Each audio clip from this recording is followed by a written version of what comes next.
while starting, kind of do the same thing we did last time, log on to the DCC, go into testing when you click the singularity that you're going to launch.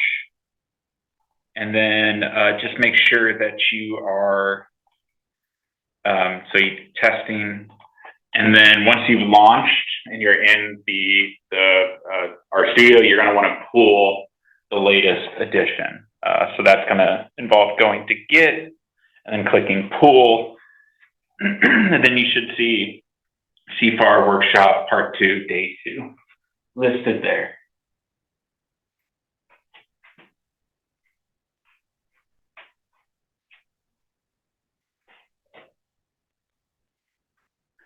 And then there's also the sign up sheet, the sign in sheet, just to, so we can kind of keep track and whatnot. And so I'm monitoring. I have the chat open also on Zoom, so I'll be looking at that as well. But also feel free if you're on Zoom to just, jump in anytime, like you did like last week. So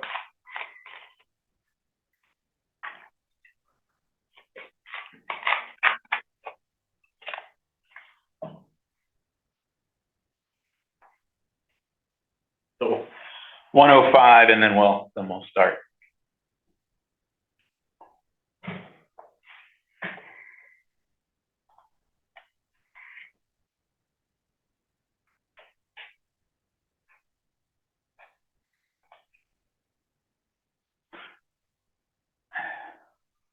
Is everybody able to pull down the latest version? Yeah, okay, great.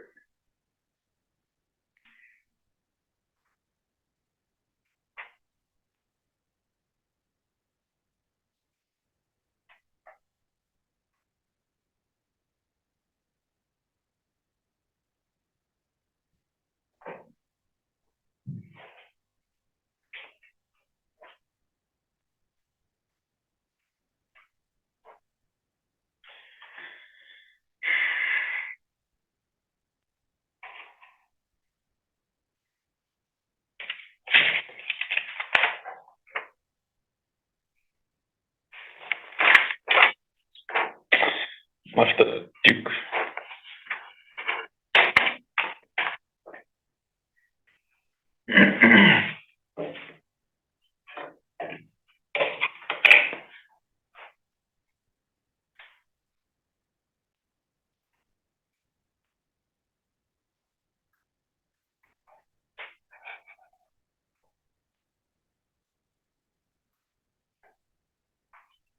Okay.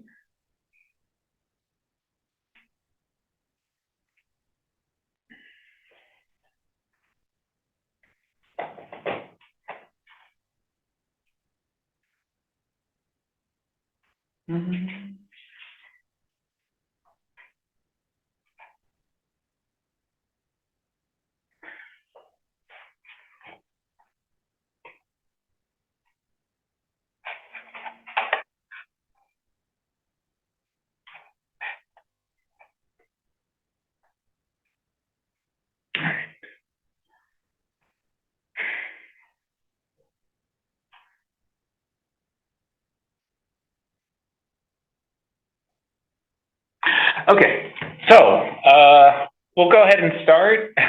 So today is going to be a little bit different from last week. We're getting more into the stats and whatnot. So there's going to be a little bit more equations today and talking about like expectations and probability distributions and whatnot. So this is just, kind of to get that background as we kind of move into more of the, kind of standard day-to-day stuff like inference, statistical inference, and p-values and hypothesis testing and whatnot, which will be next week. So there'll be some integrals. We're not going to calculate any of these integrals, but there will be formulas that contain integrals on here, and so we'll be just kind of going over those. Don't hesitate to ask any questions at any time, and we can pause and answer as need be. So there's a new file in the workshop_2 statistics called CFAR workshop part 2 day 2.r markdown. There's also an HTML, which has the compiled version.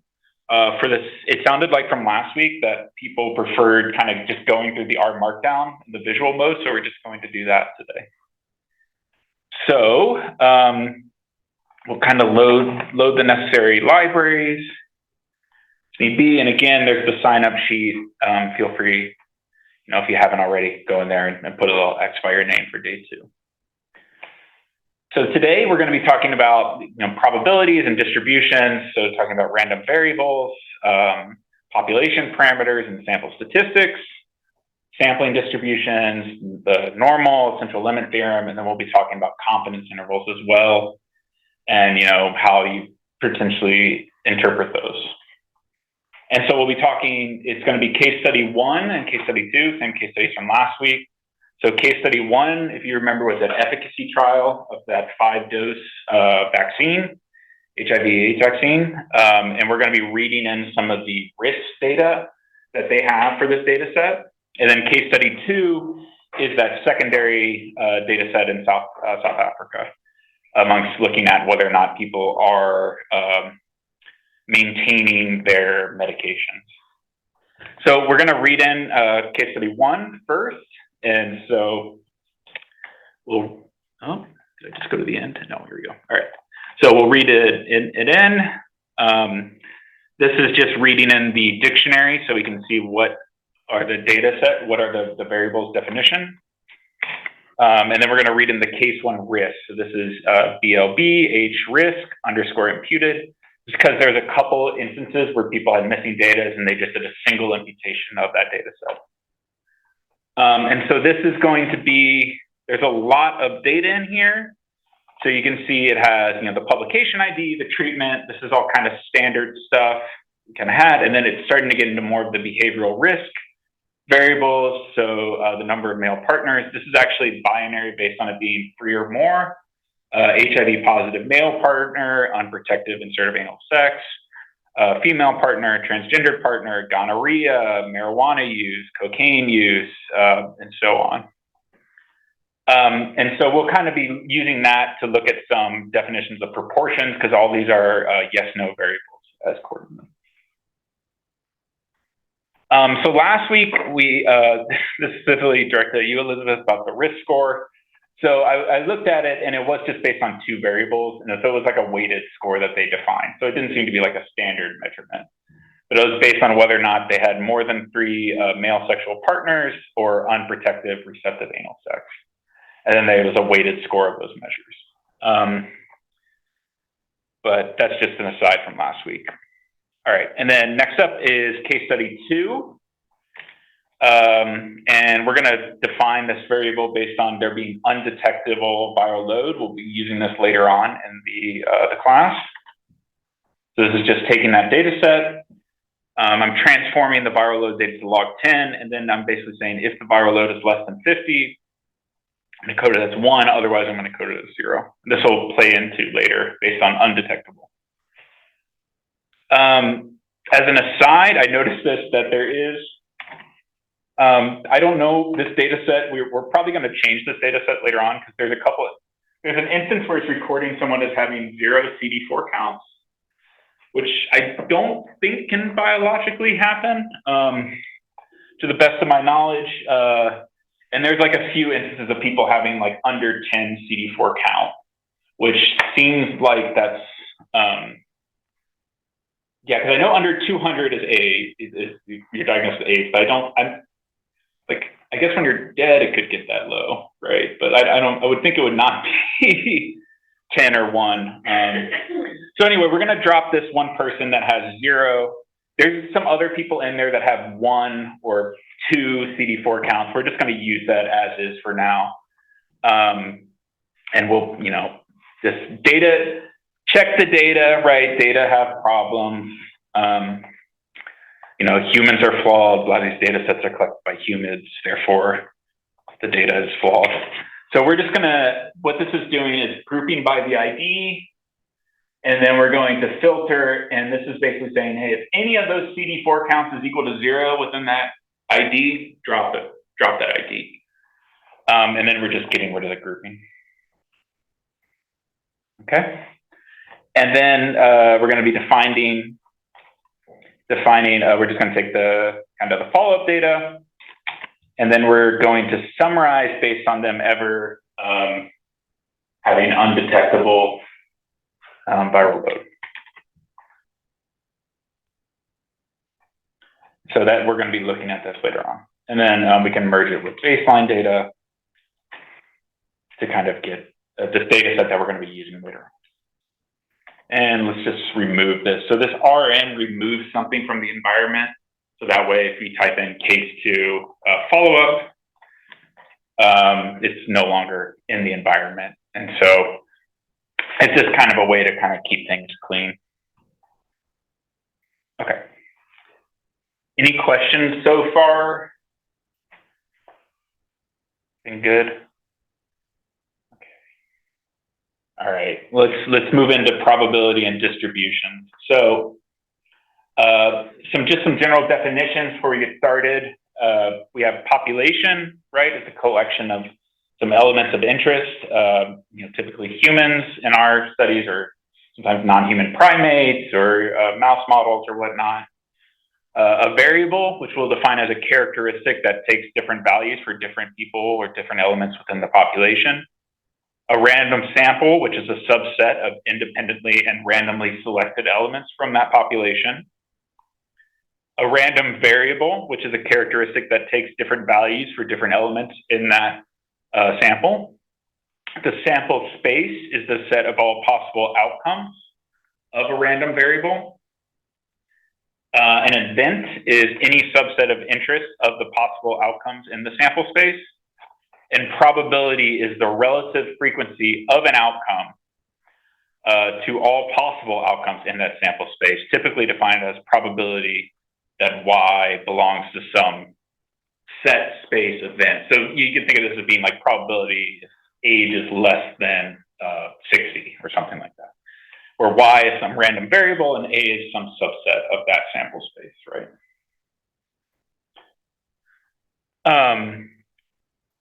So let's look at case study 1. We'll look at the population. So to be eligible for the study, it was looking at men and transgendered women between the ages of 18 and 50. They're required to be fully circumcised and have a history of unprotected anal intercourse with one or more male or male to female transgender partners, or anal intercourse with 2 or more male or male to female transgender partners in the 6 months before randomization. And they were required to have negative results on the antibody testing and to have this neutralizing antibody titer less than this 1/18, and to have some other levels involving typical, I'm guessing, kind of antibody measurements against HIV. And the variable that we're going to be looking at is, say, what is the body mass divided by height, the BMI, body mass, the weight, weight divided by height of individuals. We're going to randomly select 300 individuals. We're going to measure their BMI. And so the sample space of BMI, right, is theoretically could be 0 to infinity, right? It'll theoretically. That's not going to happen though, practically, right? An event that we may be interested in is someone having a BMI greater than or equal to 25. And so the probability we may look at is what is the probability that of someone we select, the BMI is greater than or equal to 25 in this population. Okay. So if we wanted to kind of look at that, we can say take the mean BMI, the mean of case 1 BMI, take the standard deviation. And so I'm going to use this normal distribution, but we'll talk about this more. So this is just doing a lot of plotting. So this is making this data frame that is from the min to the max. We're going to be plotting over that range. We're adding this stat function. This is going to plot a PDF, which we'll just go over a lot earlier. We're going to kind of fill in some areas, and then we're going to, nicely make it a little bit nicer. Right? So this is kind of the black line is, say, the theoretical kind of just, BMI, say of normal, and then the blue is say the observed BMI distribution. And then, we would look at 25, right? And we would measure the probability to the kind of rate. And we're going to go over this a lot more in a little bit. So case 2 is a HIV-infected patients at this wellness clinic in Bella Bella, South Africa from 2005 to 2009. They need to be 15 years or older. And we're looking at the variable is virological control over the follow-up time. And we randomly select 320 individuals. So what is our random variable here?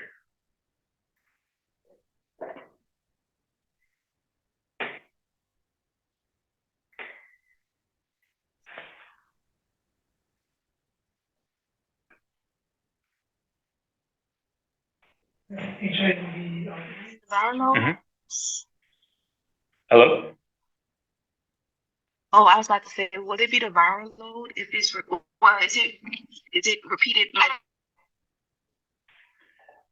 So I hear viral load, but we're talking about a specific condition of that viral load.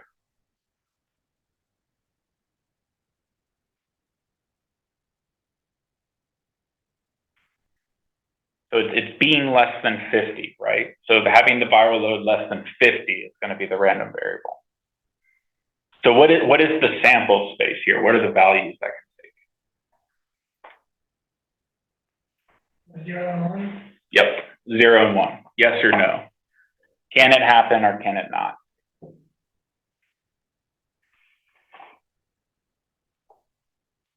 Okay. Any questions on that?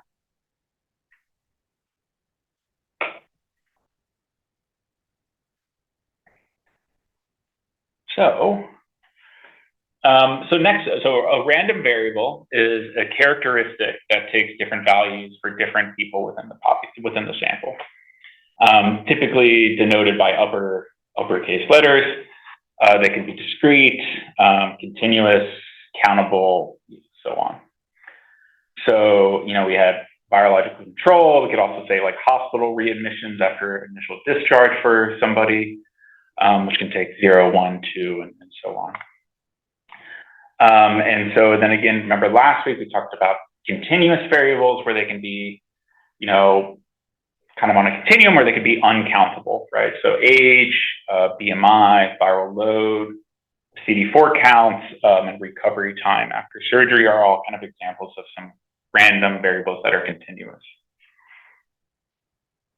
And so the two things that we're going to be kind of spending a lot more of this talk going over are probability mass function, which is a function that maps every possible value of a discrete random variable to a probability space, and a probability density function, which is a curve that specifies the probability that a continuous random variable falls within a certain interval. Okay.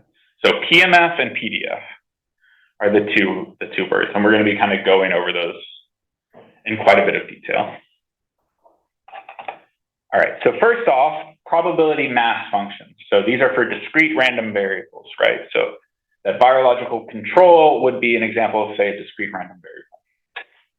So typically denoted as a function, right? F capital Y, Y. So this is maps some observation of Y that you see of some random variable to a probability.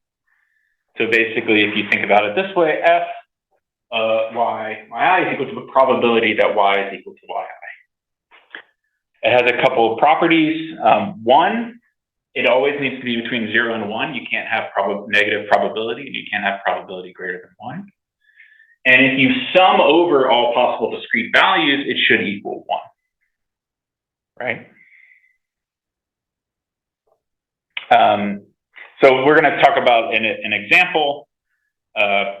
So baby is born at Duke Regional Hospital, and we're going to look at the number of babies with type O blood. And the random sample is 4 babies, and the random variable is the number of babies out of 4 with type O blood. So the probability mass function of this is given here, where it's basically we have Y equals Y, then we have FY, Y. So 0, 0.1, 1, 0.31, 2, 0.36, 3.19, and 4.04. All right. So let's look at this. Are the properties of a PMF met? So all the values are between 0 and 1, right? And if we sum them up, see how well this works.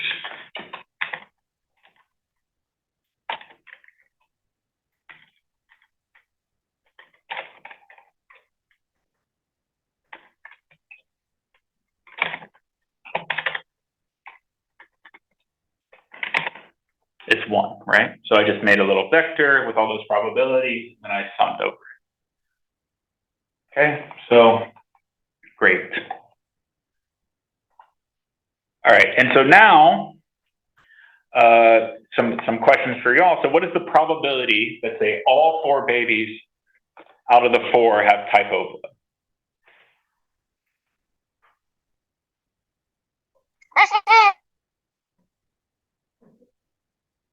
Sorry, what was that?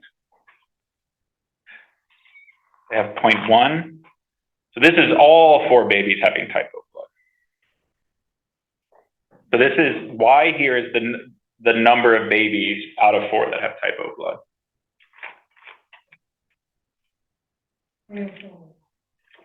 0.04, right? So this is basically, all right, all 4 babies, this is 0.04, all right? So at least 2 babies have type O blood.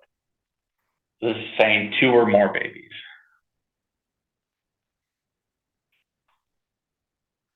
What would that be? You don't have to do the math in your head, but tell me where in the table we look at this. So. Yeah, we would add up starting at 2. So, go in here. We basically take the sum and we'll just go 3 through 5. So 0.59, right? That's the probability that 2 or more. Can anybody think of another way to calculate that? Knowing what we know about probability mass functions? Mm-hmm. Yep. So the other way would be 1 minus sum of, so 1 minus 0.1 and 1 minus 0.31. Yeah.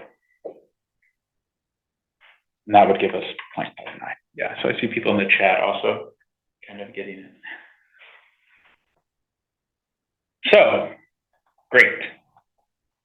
All right, now, what is the probability that between 1 and 3 babies have type O blood? So again, I think we would sum 0.31, 0.36, and 0.19 together, right? So that would be one way. Or we could do 1 minus 0.1 minus 0.04, which is 0.86, right?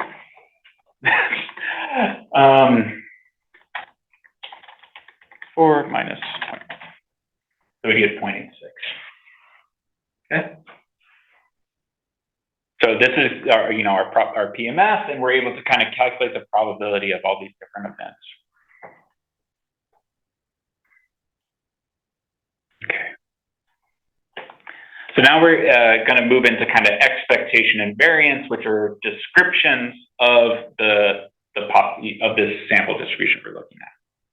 So the expected value of Y is defined as the population mean, and it's typically denoted as, they put this E here, which stands for the expected value of Y. And for PMFs, it's defined as a summation over all possible values. So I equals 1 to R, where each yi is a different possible value. Yi times the probability that y is equal to yi. And then, so it's basically yi times that PMF. Right? And again, so R is the number of possible values that it could take. And so this, defines the average. So when people say, "Oh, the expected value," this is kind of what people are talking about. So if we wanted to look at that we'll get to it. Yeah, we're going to move in there. So for example, if we randomly selected one person from the population case 2 and measure their change in baseline from baseline to year 1, it should be year 2. That expected value would be mu, the expected change that we observe. And this is just some code looking at that. We're going to skip that. So the variance is the measure of the spread of all values that have, the defined probability around that expectation. It's typically denoted as sigma squared, and it's equal to, the variance, VAR, variance of y, and it's defined as the summation over all possible values of yi minus mu squared times that probability of y equals yi. And then it's basically, after doing a little math, it's the expected value of y squared minus the expected value of y squared. So slight difference, right? Expected value of y squared minus the expected value of y squared. So this is the mathematical definition of a variance. And then the standard deviation is just the square root of that. Okay. All right, now let's go back to our typo babies. So if we wanted to calculate the expected value of y, we would just sum up, we would multiply each of these times each other and sum them up, right? So it'd be 0 times 0.1, 1 times 0.31, 2 times 0.36, 3 times 0.19, and 4 times 0.04. And that would give us a expected value of 1.76. So out of the sample of 4 babies, we would expect 1.76 of them to have blood type O. Right?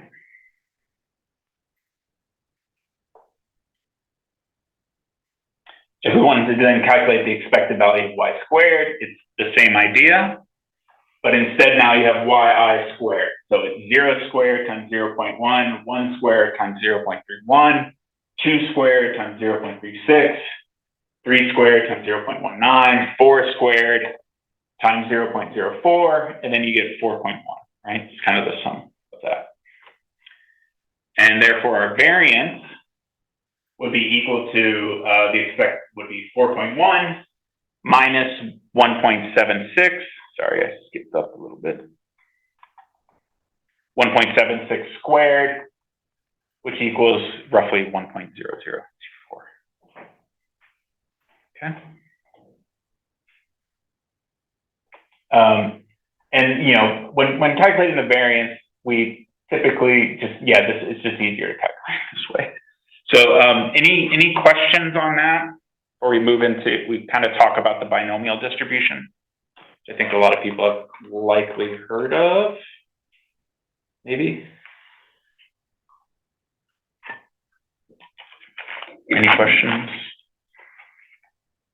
Yes, is there a question?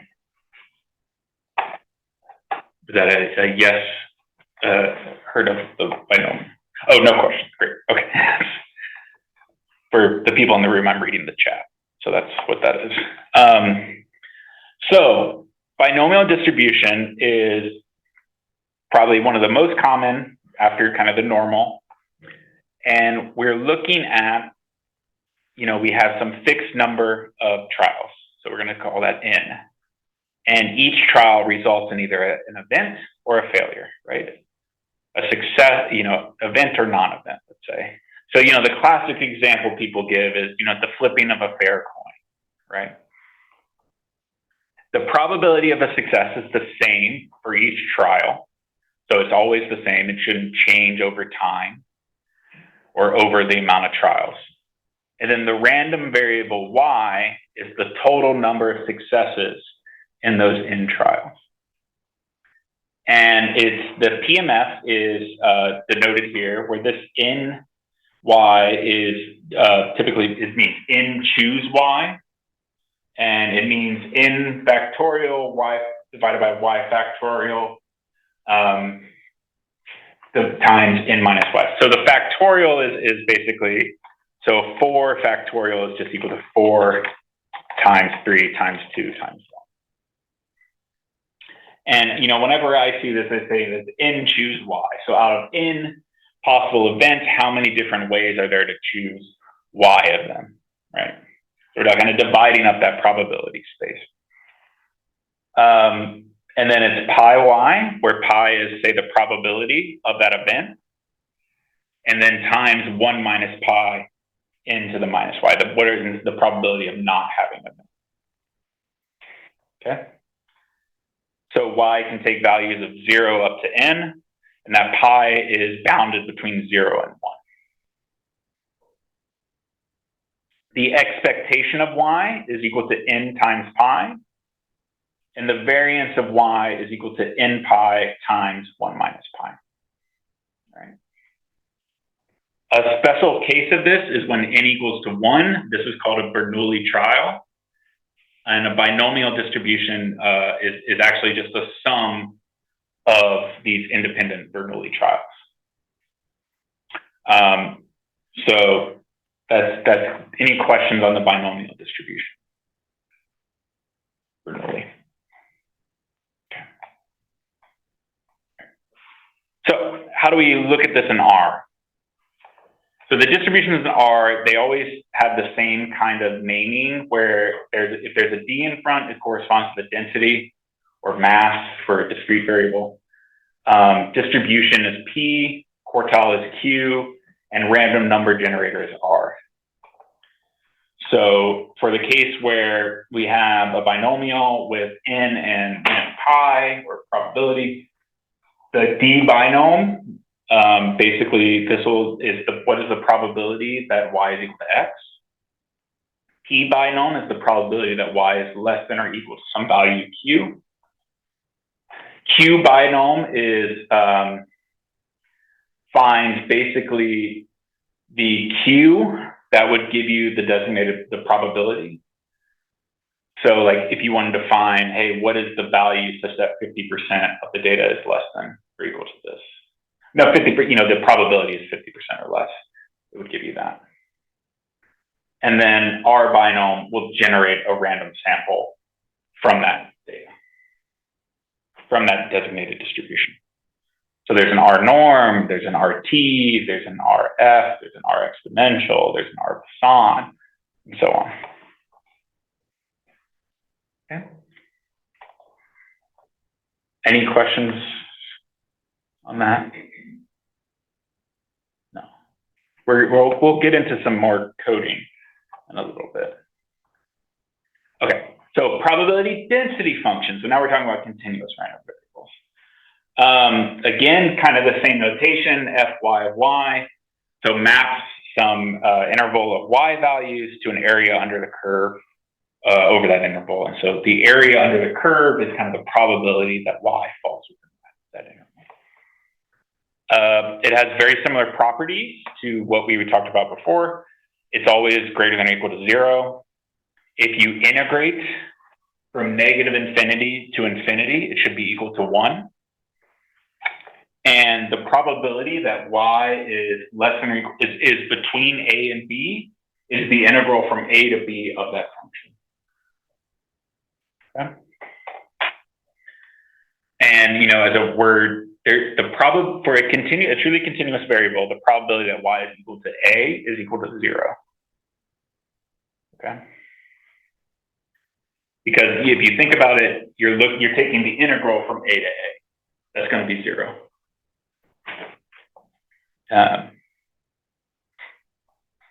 And so that equal sign is kind of not necessary. So use the probability that a is less than or equal to y is less than or equal to b is equal to the probability that a is less than or equal to y less than b, probability a is less than y less than or equal to b, and so on.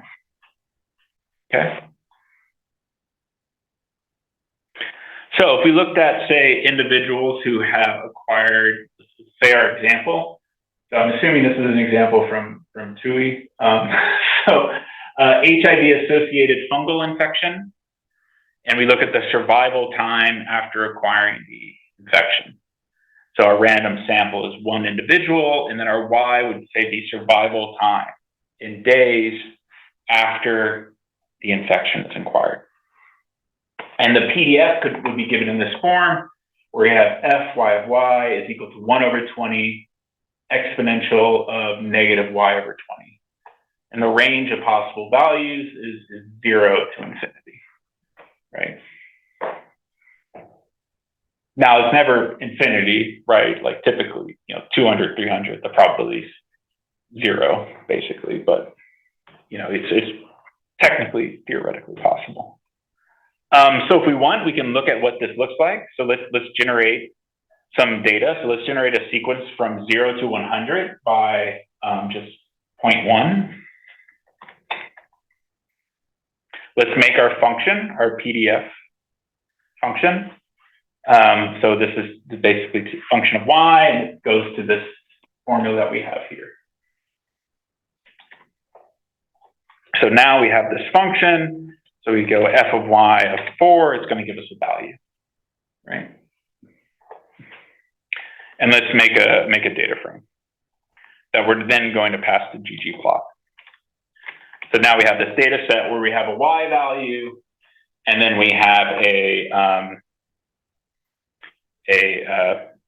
the corresponding density, right? And so then let's plot this. So go ggplot. We're going to say let the x-axis be the possible days of survival. The y-axis be that f of y function. Could have just put v2 here. We're going to just draw a kind of a fit to this based on just y equals x. And we're going to say PDF is survival time and draw kind of a y-intercept at 0. So let's run this. So this is the PDF, say, of survival time. So we have the y, this is the time in days, and then we have the function over here, right? So all the values are greater than 0, right? So that's satisfied. And if we integrate it, will we get 1? So there's an integrate function in R. It's not entirely precise. So it's going to give us, it's going to say it's 1.000001 with a little bit of an error at the end. So it's 1, right? It's basically 1. This actually has a closed form if you integrate that. So if you want to pull out your like calc 2 or whatever, you could try to figure it, or you could just go to Wolfram Alpha and ask it to give you the closed form of it. Okay. So if we want to know, all right, what is the probability that a person will survive less than 5 days? We would integrate this from 0 to 5, all right? And it gives us a value of 0.2211992 with a little bit of error at the end. But that error is within 10 to the minus 15. Yeah. So this function, 1/20. Yeah. That was derived from some integral from So 0 to whatever? So this is the PDF. It's the PDF. So How big is that? Oh, okay, wait, that's just how they. That's just how the denoted, yeah. So spoilers, it's a common distribution. It's called the exponential distribution, which is commonly used for time to event data, so like survival data. So in this case, they mapped it to that. Yeah. Yeah, there's like a set of known distributions that have a pretty common PDF.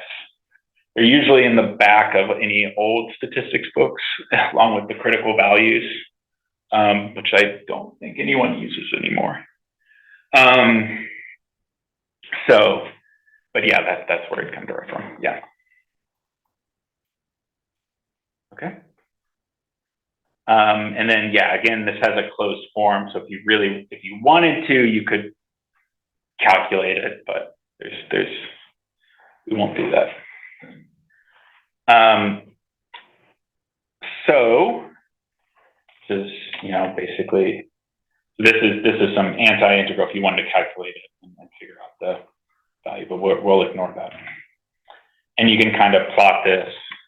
And what we're getting, let me run this, is that value, that 0.22, is the area of this part of the curve from 0 to 5, right? So that's the probability there. Okay.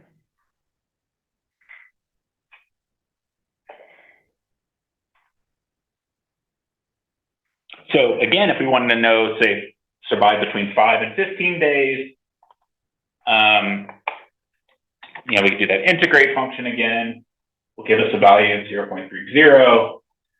And if we, what that basically is again, the area under the curve between those two values. Okay. Finally, if we wanted to say at least 15 days, so this is 15 or more, basically, we could just do lower equals 15 to upper equals infinity. And it's basically, it gives us, that whole tail going out. And again, it's not necessary, once you're getting to those high values, right, you're not really going to be making much difference. So I'm assuming if we said put, 200 here, see, how close are these? Pretty close. You want to do infinity, but it's just once you're getting onto those tails, right, the probability is coming, the density is coming so low. So, okay. Any questions on that? We're going to do some more exponential stuff later using the functions in R. All right. Okay, so what does expectation and variance mean here? Has a very one-to-one similar definition. So instead of it's summing, it's now you have y times that value and you're taking the integral over it. Okay. So this is going to be the average of y. And then again, the variance is going to be the measure of the spread, has the same definition basically, just now we're doing the integral over all possible values. Okay. So, and it works out exactly the same, where it's the expected value of y squared minus the average squared. Kind of very simple, it's basically the same as PMF. This is it. And then the square root is the standard deviation. All right, so let's go back to this fungal infection. So survival time, if we wanted to, all right. Sorry, I thought I had changed this to y, but I didn't. This should be y. The expected value of y is going to be that integral, and this one does have a closed form where it's basically you're evaluating negative y plus 20 e to the negative y over 20 from infinity to 0, and it turns out the expected value of that is 20. So yeah, so if you want, you can kind of go to Wolfram Alpha. So do people remember Wolfram Alpha? Yeah. They've added that it's now computational intelligence because, it wasn't sufficient before. But yes, basically this has a closed form. So it's integral, and you can say, 1 over 20 times exponential y 20. And this should give us, and it'll kind of give that value. And then, it's evaluating If I did this right. Oh. So, but anyway, we don't have to worry about that. And then, you know, this turns out to be 20. So the expected number of days, the average number of days of survival after fungal infection for these individuals. So this is this study, this example is from work, I believe done by Tui Lee, and who's in Vietnam. Well, she's here at Duke, but she does a lot of studies in Vietnam on this opportunistic fungal infection that happens there for people living with HIV. So for this average, if you look at the curve, it looks like for the average of the area would fall before 20, right? Given how the distance. Is that because the conditions of my eyes are? It's not necessarily a symmetric distribution, so the median may be different than the. Okay, so it's not actual mean. No, it's the average value that you, like the average, if you took a bunch of people, this is the average number of days that you would expect, which isn't necessarily the same as like, all right, what value would give you like 50%? Is that what you're thinking? Yeah. Which isn't necessarily the same, right? The mean and median aren't. So if we wanted to find the median value, the median number of days, actually, I'll have to remind myself for the exponential, whether or not the median value. So let's just look, all right. There's an exponential distribution, right? I already spoiled it. So we did QXP 0.5, rate equals 1/20. Nope. Okay, so it is, the median is going to be slightly different than the mean. Okay. Yeah, for this distribution. Yeah. Does that help at all? Or I guess I don't like how did a median the number of values? Well, I think it's looking at kind of where the density, like the density. So like once it gets out of the tail, it's basically 0. Right. So that's kind of what it's getting at. Yeah.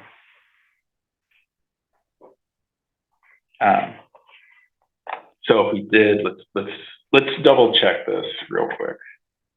We do integrate f equals fy. Let's go lower equals 0, upper equals, that should be, yeah, about 0.5, right? 0.49999. So that's, right. Yeah, which is that's the value which half the probability is below, yeah. Probability density. Yeah. Okay, so then if it's not the average thing being measured, it's the average amount of actual. Yeah. Okay. That you'd expect to see. So you remember, like when you have extreme values, right? The average won't necessarily be the same as the median. We do have extreme values here. Okay.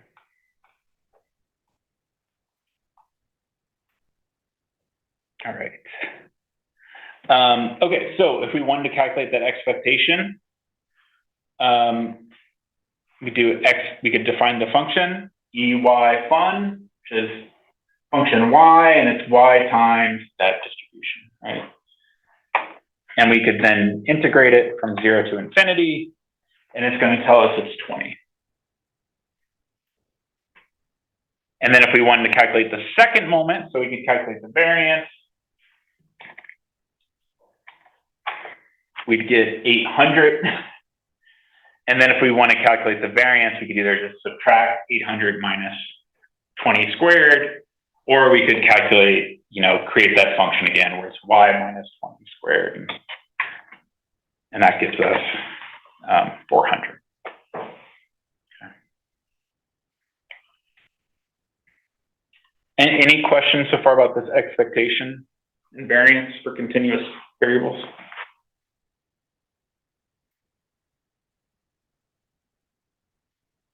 No?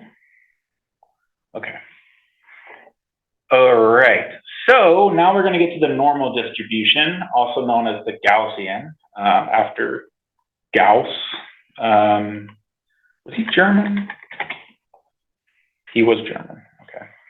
All right. Carl Friedrich Gauss. And so is most widely used. A lot of distributions converge to it. So, people use it for age, height, blood pressure, GFR, lipids, countless, other antibody measurements, so on and so on. It's the limiting distribution of many common distributions. And so what I mean by limiting is that as your some parameter approaches infinity, the distribution is going to look more and more and eventually converge to a normal distribution, right? Typically that parameter is n, right, the sample size. So for example, as n goes to infinity, the binomial will basically converge to a normal.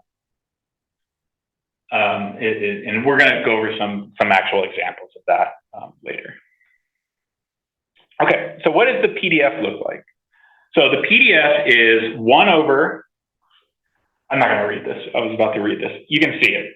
So you have the sigma squared, which is the variance. You have the mu, which is the mean. This does not have a closed form. The expectation of y is just equal to mu. Then the variance of y is equal to sigma squared. And so the notation that y follows a normal with mean mu and variance sigma squared.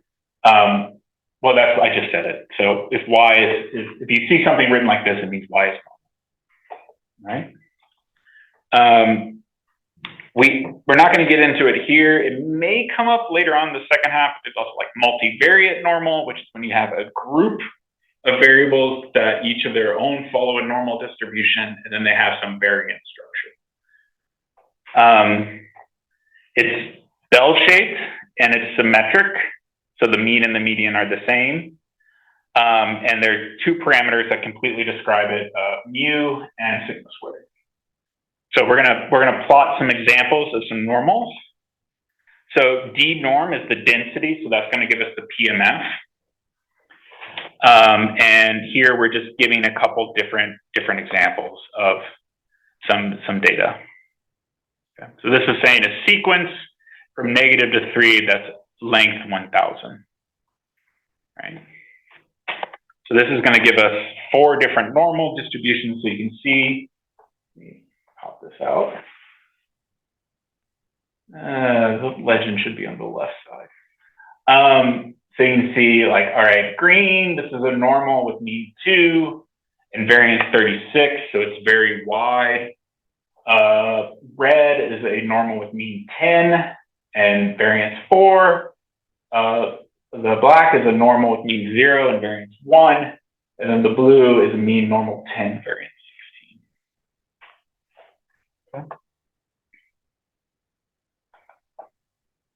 Okay. Something that comes up a lot is something called the standard normal distribution, which is the case where you have mean equal to 0 and sigma squared equals to 1. Often when you hear someone like z-score or something, they're thinking of trying to put it into a standard normal. Typically denoted by z. When you see this little phi here, they're trying to usually denote a normal PDF. And what's kind of cool is you can write any normal distribution as a function of the standard normal. So if y follows follows a normal with mean mu and variance sigma squared, then y is equal to sigma z plus mu. So basically and that's why when people are like, okay, if I subtract mu and I divide by sigma, right, we have mean 0, variance 1. So they're trying, that's kind of some of the thinking behind that. So any questions on that? If PDF is used for like a certain range, yeah. So how come these functions in PDF taking 1 by y? Right? So it's kind of the density of the curve. From 0 to y? No, just to that y. So it's the height of the curve at that value. And then if you want the integral, if you want the probability, it's the area defined on that curve between 2 points. Again, why doesn't that have a probability? No. Yeah. Yeah, so the PMF it does. If it's a discrete variable, for a PDF, it doesn't correspond to a probability. Yeah. So you'd have to like calculate, you know, you'd have to take the integral from say like -5 to 0 if you wanted the probability of like, for the green one that's in that range. So, yeah. All right. So in R, same rules. We got the D norm, the P norm, the Q norm, the R norm. So D norm is just that height of that normal density curve at X or at Y. Here it's X. So one important thing to note is you don't pass in the variance, you pass in the standard deviation. My guess is that has something to do with it transforming it into a Z in the back, because the standard normal is easier to work with. P norm is the probability that Y is less than or equal to some value. So if you put lower tail equals to false, it'll give you the opposite. Q norm gives you the value such that the probability that Y is less than or equal to QP is equal to the probability that you specified. And R norm will give you a bunch of random variables from that distribution. So if we do R norm 100, it'll give us 100 variables from the standard normal, right? And that can be useful for simulations, right? Something along those lines. Okay. So if we wanted to calculate the probability that say, if we want to calculate the density, that X for standard normal at X equals to -1, we go D norm -1, mean equals 0, S equals 1. It gives us 0.2419. And that's, you know, basically what is it? 1 over square root of 2 times pi times exponential 1/2. Oh, I got it wrong. Anyway,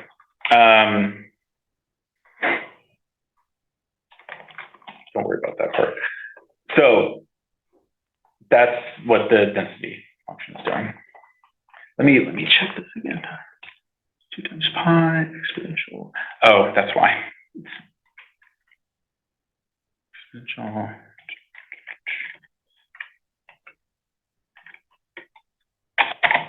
Right. So that's what it's giving us, right? This is the PDF of the standard normal. So the density, right, is just giving us that value. It's plugging in -1 into this formula.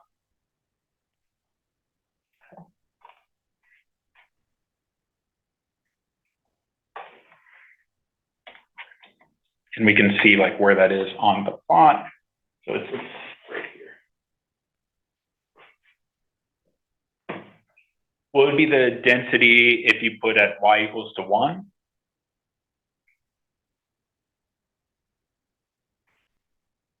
Instead of -1?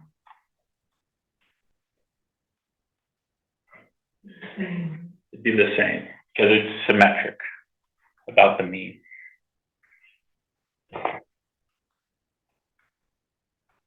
right. So P norm, if we want to now say like what's the probability? So this is now looking at, say, the probability that it's less than or equal to -1. So P norm from negative infinity to -1. So P norm, -1, 0, S equals 1, lower tail equals true. You also have to check your spelling. Nope. It's 0.15. So that's the probability for a standard normal that you'd have something less than -1. Right, and then that should, we do integrate D norm from say negative infinity to negative 1, gives us that value, that 0.1586, right? If you put lower tables to false, it'll give you the probability that it's greater than negative 1, which is just 1 minus this value. The log p is whether or not you want to return the log of the p-value. This is useful when you have really small probabilities, but for most applications, it's not necessary.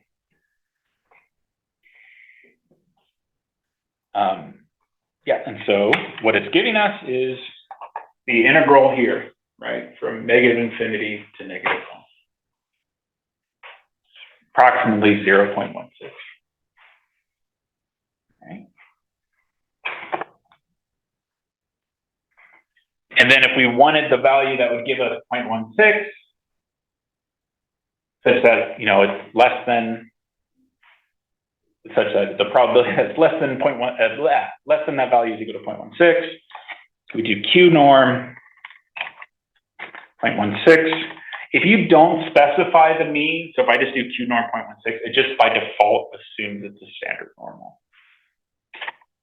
So it's going to give us negative 0.9944579, right? Which is basically negative 1. So if we plugged in the actual value,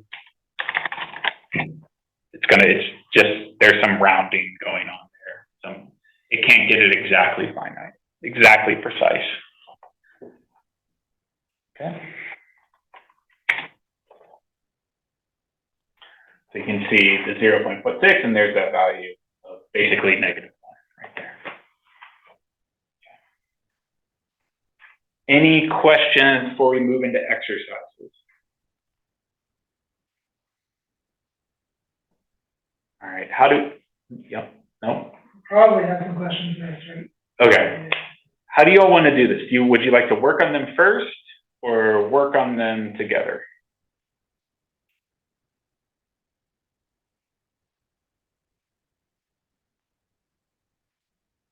Together? I see it together in the chat. All right, we'll do it together. All right, so question 1, we're going to be talking about a discrete variable. We're talking about that baby's born with type O blood. That was actually a binomial random variable with 4 trials and a probability of event being 0.44. So this is assuming that the 4 babies that you draw at random at the Duke Regional Hospital their blood types are independent of each other. And so we're going to just basically redo this using R. All right. So if we want to know what is the probability that all 4 babies have type O blood, what would we put in here?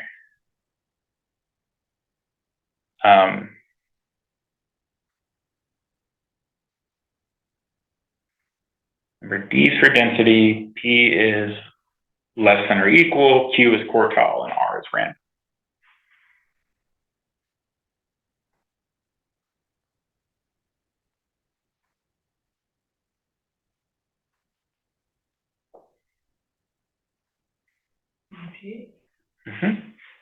So P binomial.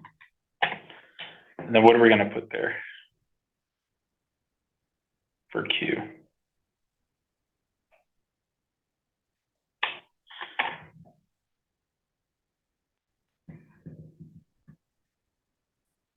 And zoom. So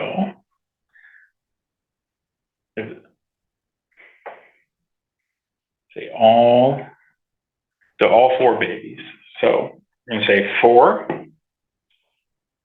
The size is 4, right? 4 trials, 4 babies.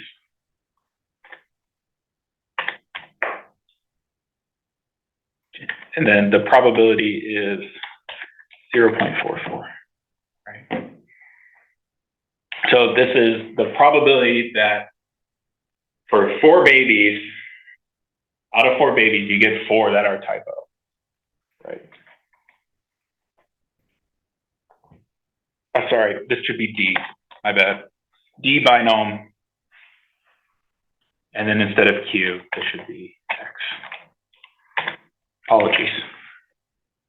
So 0.0374809, so on. And if we go back up, so we're in question 1. If we go back up here to the babies, right, 0.04. So there's a bit of rounding to make the table look nice. Okay. All right. Question number 2. At least 2 babies have typo blood. How do we do this? So remember, D binom gives us the probability of that amount. P binom gives us less than or equal to that amount.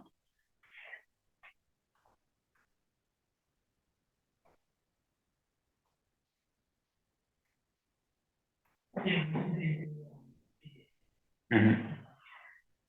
So what would you put in here, though?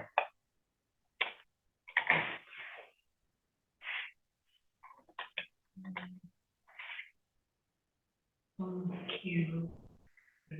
Hmm? Q equal. Mm-hmm. What'd you put? I'll put in the other parts so we know that one.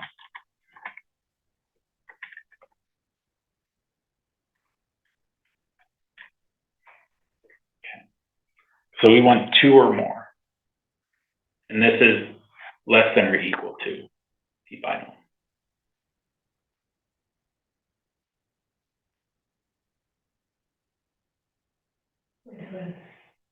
The way this formula works is it already expects less than the number. Mm-hmm.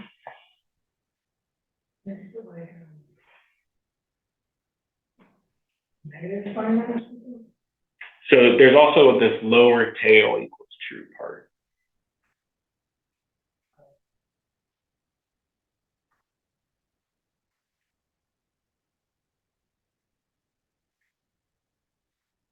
So, okay.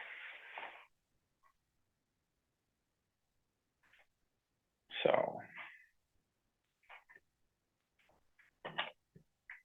okay. So if we do P binom 1, this is going to give us the probability that Y is less than or equal to 1, right? That's 0.407. If we do P binom 2, let's say Y, that's going to give us the probability of Y is less than or equal to 2, right? Which we don't want. We want greater than or equal to 2. But then, however, if we say if we do lower tail equals false, this is going to give us probability that Y is greater than 2, right? Which also isn't what we want, right? Because we want greater than or equal to 2.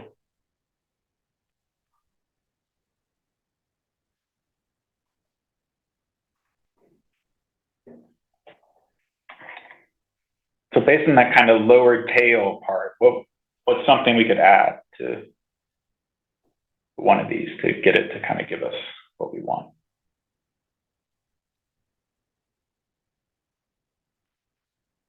Or a subtraction that we could do. Because this right is just equal to, this is just 1 minus the probability that Y is less than or equal to 2.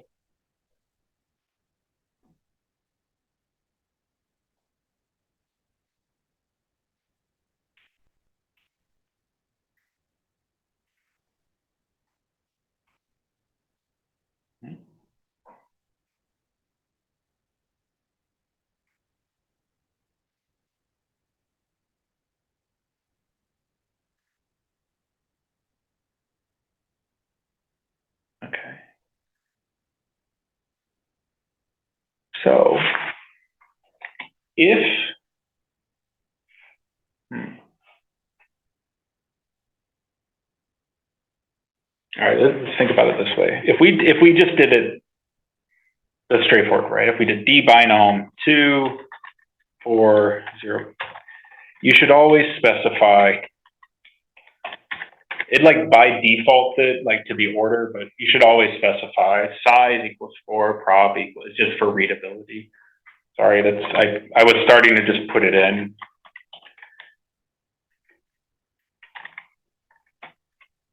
Okay.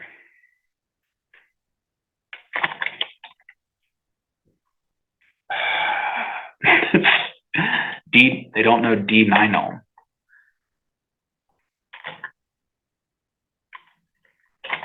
Okay. All right, so that's the probability we want, right? So we have 2, 3, and 4. What's missing? What events are missing from that space? Like what amount of babies having typo blood is not there? Right. Lower tail of 1 less. Yes. So what's not there? Having 0 and then having 1, right? You should do 1 minus. Right. So if we do 1 minus this one, right? Because this is the probability that y is less than or equal to 1. So this is basically y being equal to 0 or y being equal to 1, right? So it's discrete. There's only a couple values it can take. Well, this is the probability that y is equal to 2 or 3 or 4, right? And those are the only values it can take.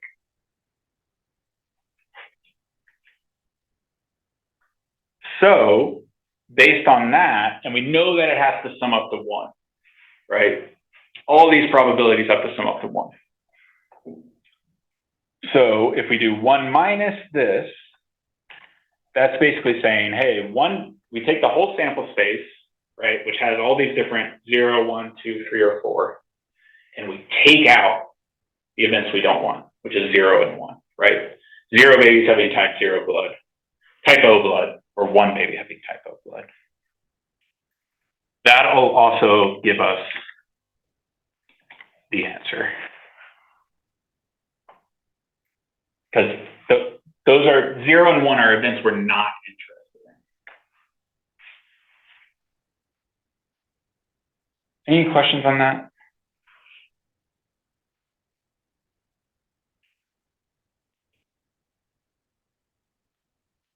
Does that kind of make sense? Thinking about breaking up, like here are the events discrete events you can possibly take. Why does the function make an exclusive greater than when it comes to lower tail? Yeah, I don't know why they do that. I think it's mostly just to make sure it's symmetric, so that if you did plus, you'd get 1. I think it's kind of why. So it's dividing the space. But yeah, so the other way you could have done this is if you specified lower tail equals false, that's going to give us the probability that, say, y is greater than 1, which is the same as y being greater than or equal to 2. Because these take such discrete values, you can't have 1.5 babies that have type O blood. You can expect it, but it can't actually happen.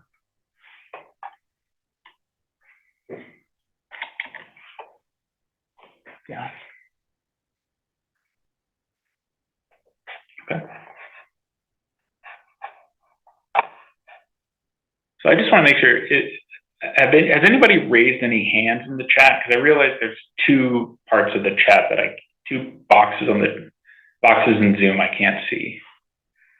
So I just want to make sure no one's raising hands and I've missed them.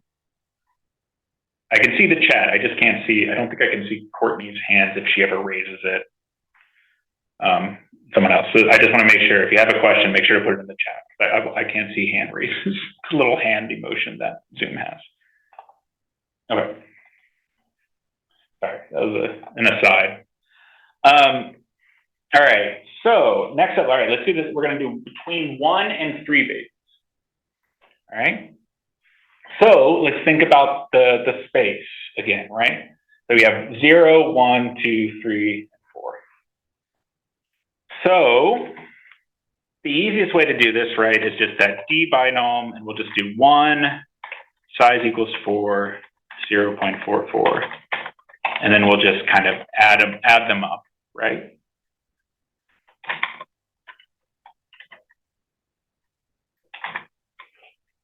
Okay. And that'll give us 0.86, right? The other way to do it is like, okay, we know that the total probability is 1.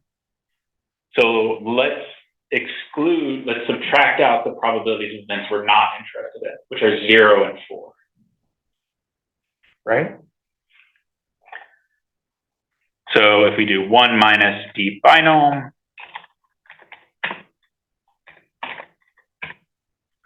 0, size equals 4, 0.44, minus D binom, 4, size equals 4, 0.44. You get the same result, right? So I guess the way to think about it is, you know that all of these have to sum to 1. So it's either you sum up the parts that you need, right? Or in some cases, it's quicker just to subtract a value from 1. If 1 is equal to the sum, right, over all these different values, I'll just make it from 0 to 4.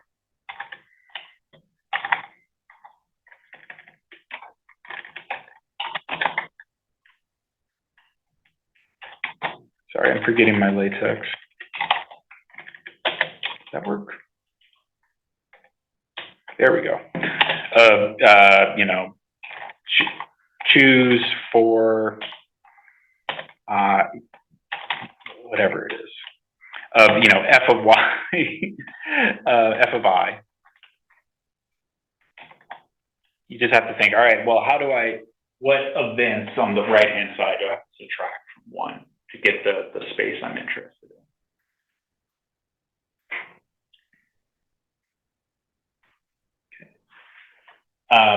So mostly I'm just saying all this because there's kind of multiple ways to always think about this, right? You can always think about it, all right, what is including in the space to calculate that probability? Like, what are the elements that I need to add?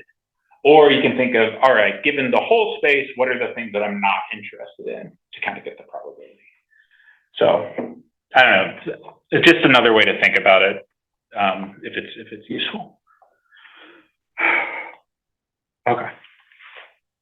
All right. Next up, we're going to calculate the expected value of y squared, and the variance of y using binom functions. So I'm going to use some shortcuts here.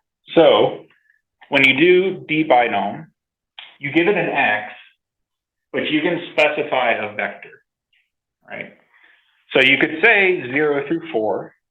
You go size equals 4, prob equals 0.44.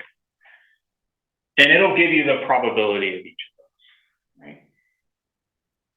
And I think if you put 5, it should give you an NA. Or it gives you 0, right? It gives you 0, because 5 can't have, right? You can't have 5 babies out of 4. Okay. So this is just, maybe helpful to know. You can, now if you pass in a vector for size, it has to be the same length as what you passed in the first one. Okay. So if we want to calculate the expected value of y, we take each of these values and multiply them by the corresponding. So 0 times 0.09, 1 times 0.30, so on and so on and so on. Okay. So we go d binom 4, size equals 4, prop equals 0.44 times 0 through 4. So this is going to do that, right? So it goes 0 times d binom 0, 1 times d binom 1, 2 times d binom 3, 2 d binom, and so on. Okay. So all I'm doing here is kind of just typing less, is I think what I'm doing here. And then if we sum over that,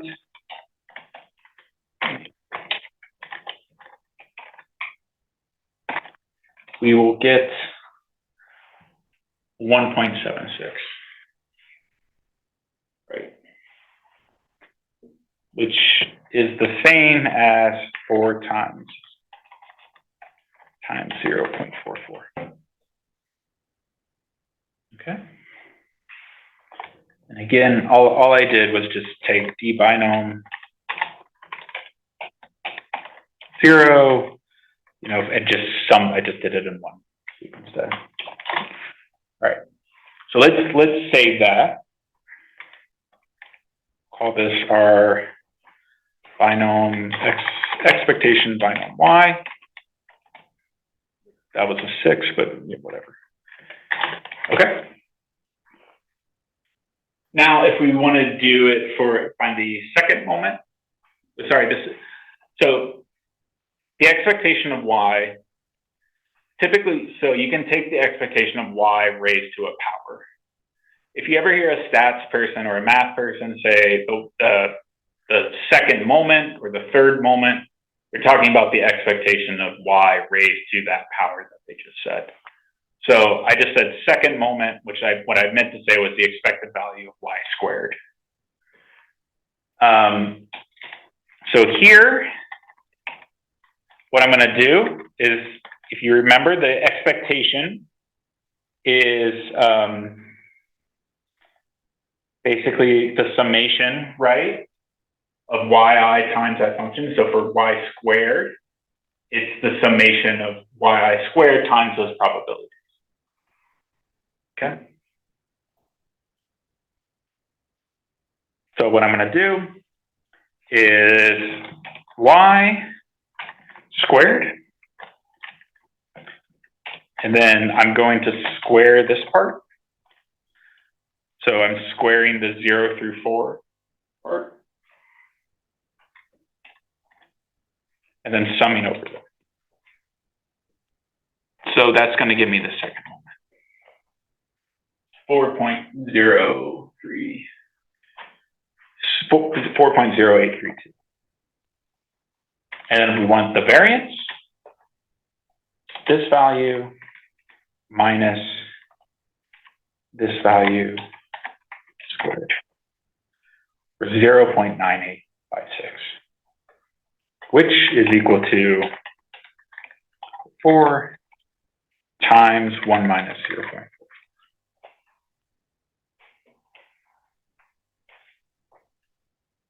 Any questions on that? Those two exercises?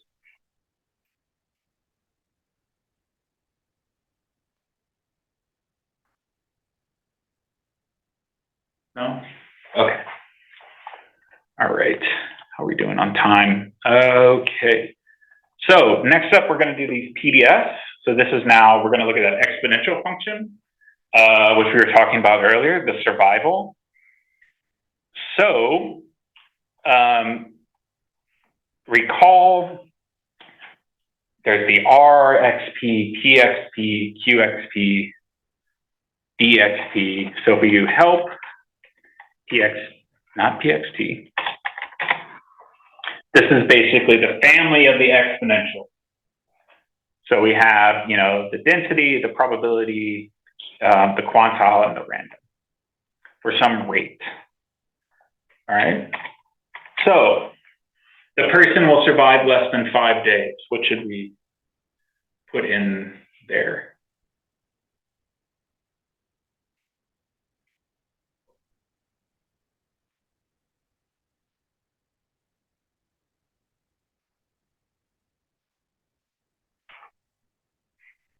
Okay. So remember, PXP is the probability that something's less than, right? So we want less than 5 days. Go PEXP 5, and we go rate equals 1/20. And that's going to give us the probability that someone will survive less than 5 days.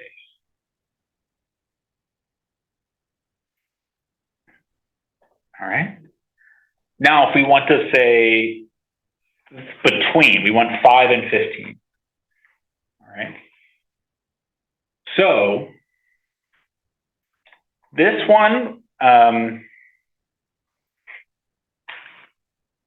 so if we do PEXP 15 and rate 120, that's going to give us the probability that it's less than or equal to 15 days, right? So what would we want to say subtract out of there to get the probability that's between 5 and 15?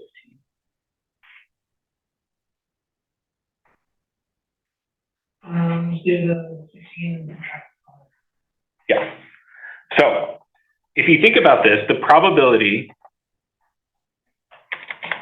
that like y is, let's say, less than or equal to, I'll just do less, 5 is less than 15 is equal to the probability that y is less than 15 minus the probability that y is less than 5, right? That'll give us that range that we're interested in. So do PXP 15, rate equals 1/20. 20, go minus PXP 5, rate equals 1/20. That'll give us that probability. Which, let's go back. Let me find that original example. Oh, I'm in the wrong place. Okay.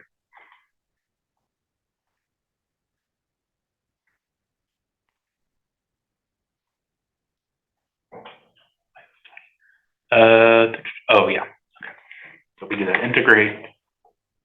We get that 0.36. So roughly exactly the same. Okay. And then finally, if you want to know if the person will survive at least 15 days, how do we do that?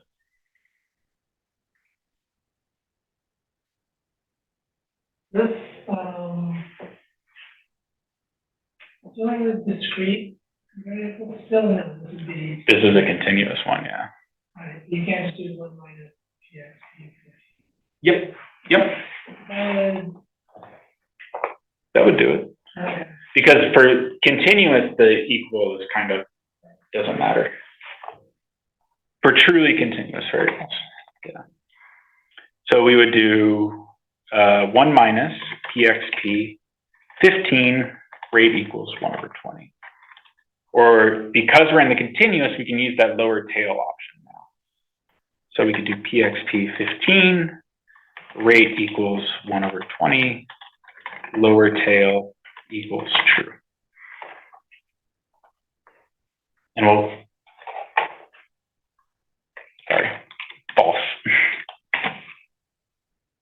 Let me get the same value. Right.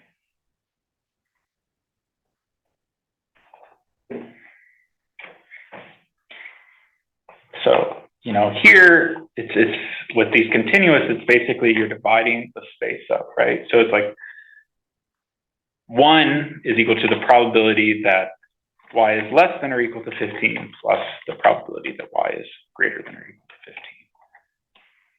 So kind of figuring it out that way. Because the integrator of the whole space is 1. Okay. Any questions on there before we talk about some QQ plots? We're kind of shifting gears here. I'll be talking about QQ plots. So, hands, have people heard of QQ plots? Quantile plots. They're useful for comparing to see how well your data is potentially against a theoretical distribution. So, for example, if you have a bunch of age variables, you can kind of compare it against a theoretical normal to see whether or not there's agreement.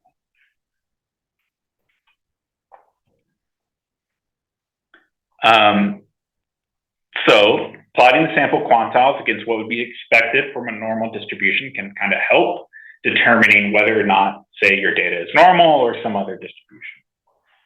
Called a QQ plot, quantile plot.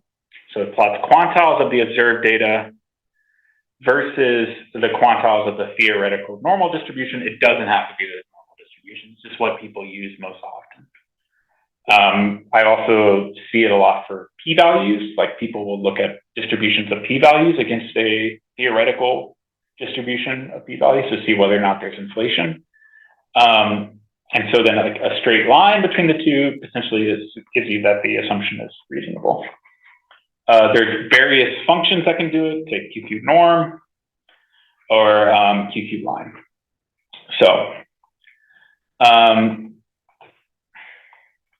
let's get down to the answers are down here. So we're going to generate a 1,000 random variables from a normal, 1,000 random variables for an exponential, and then kind of look at the differences between these two plots. Okay. So we're going to set a seed so we all see the same plots. So set seed, and then we're going to generate some normal data. So we're going to do R norm, n equals 1,000, mean equals 10, standard deviation equals 4.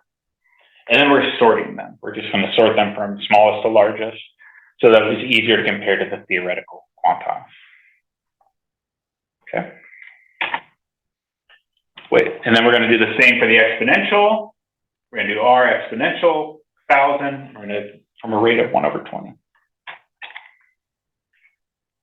And we're going to do Q norm, and this is going to give us what the theoretical values would look like for if, say, you had 1,000 random normal variables.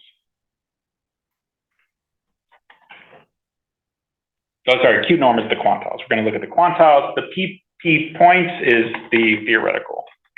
So it's just going to give you these various values of 1/1,000, 2/1,000, 3/1,000, 4/1,000, and so on.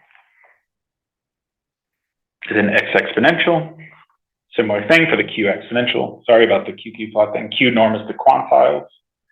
So Q norm of 0, like 0.5 will give us 0, right? 0.975 will give us that 1.96 that we've all seen probably, and so on. Okay. So we have the theoretical quantiles for the exponential and the normal. And now we're going to plot them. So first off, we'll plot the normal data that we generated against the theoretical data. And what we should see is good agreement, right? There's a little bit of variation because we generated random data, but the normal theoretical quantiles, so this is from a standard normal, plotted against those normal that we generated, they should fall on a relatively straight line. It's not going to be the identity because we didn't transform this to a 0, 1, but it should be about a line.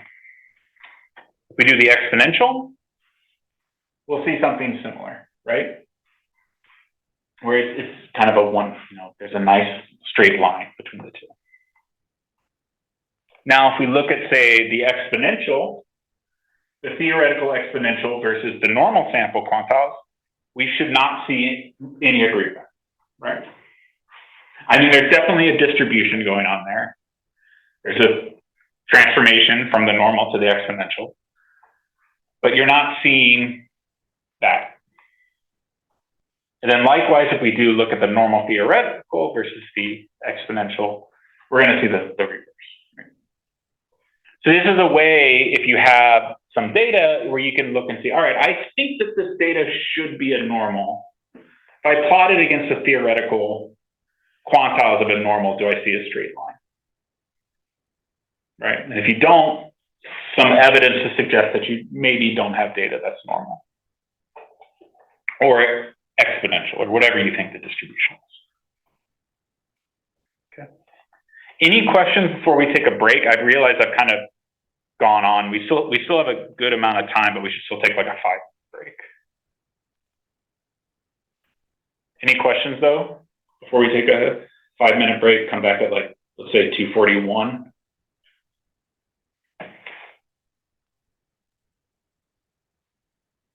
No? All right. We'll meet back at 241. All right, second half. We're going to be talking about parameters, statistics, and sampling distributions. So we're getting into say, hey, we have this data, now let's measure the mean BMI, or let's measure the proportion of individuals who engaged in cocaine use, or something along those lines. So, some definitions. A sample statistic is any value that we've computed or determined from the data in a sample. So mean, median, standard deviation, maximum, the interquartile range, and so on. The population analog of a statistic is a parameter, and we want to generally draw conclusions about the population parameters based on the sample statistics that we've collected. Okay. So for case one, if we wanted to know, say, the mean BMI, we would take those sample among those 2,504 people, and we would just calculate the mean BMI, right? Keep going back to BMI within that sample because it's like one of the only continuous, there's like age and BMI are the two continuous variables we have so far for those individuals. For case two, if we wanted to say like the prevalence of controlling viral load over the whole follow-up time, we would calculate, say, the sample, the proportion of individuals who met that control definition over that follow-up time. So the population mean, we've kind of talked about this a little bit. This is the expected value of some random variable y, typically noted by the Greek letter mu. It's written as the expected value of y. So it's kind of what you think of as you expect the value of realization of the random variable to be. The population variance is the measure of spread of the distribution, right, around the population mean. So we called it sigma squared. The population standard deviation is sigma, is the square root of that. And then the population percentiles are the values at which, a variable being less than that is equal to that percent that we're defining. So a couple quick things to note. Statistics are random variables. So any value computed or derived from a sample is a sample statistic. A different sample will yield a different value of that statistic. Multiple samples of the population would yield multiple values of that statistic. And because of the randomness of the sample that generates the statistic itself is a random variable. So observing that numeric value of a statistic is one possible value of all possible values that statistics could take with repeated samples of size n from your population of interest. We've already gone over, they have the random, the probability distributions, either PMS or PDS. And again, just to drive this home, statistics are random variables and they have probability distributions. And we'll use those probability distributions to draw inference. Not in this next class. All right, so the PMS and PDF, right? These are the statistic from a sample size n. It's called the sampling distribution of that statistic, and describes how that statistic can vary from sample to sample. So if we let y1, y2 through yn be a random sample for some distribution, each yi has the same population distribution with some set of parameters that we're interested in. Any statistic created from that sample, like y bar, the mean, or the sample standard error, also has a probability distribution. And so for example, f, the distribution of the mean may not be able to be equal to the distribution of, say, a single value from that sample. Good. So the PDF of the random variable y bar is the sampling distribution of the mean. The PDF of the random variable s squared is the sampling distribution of the variance. And the PDF for the random variable m would be the sampling distribution of the median. Typical of the standard deviation of a sampling distribution is called the standard error.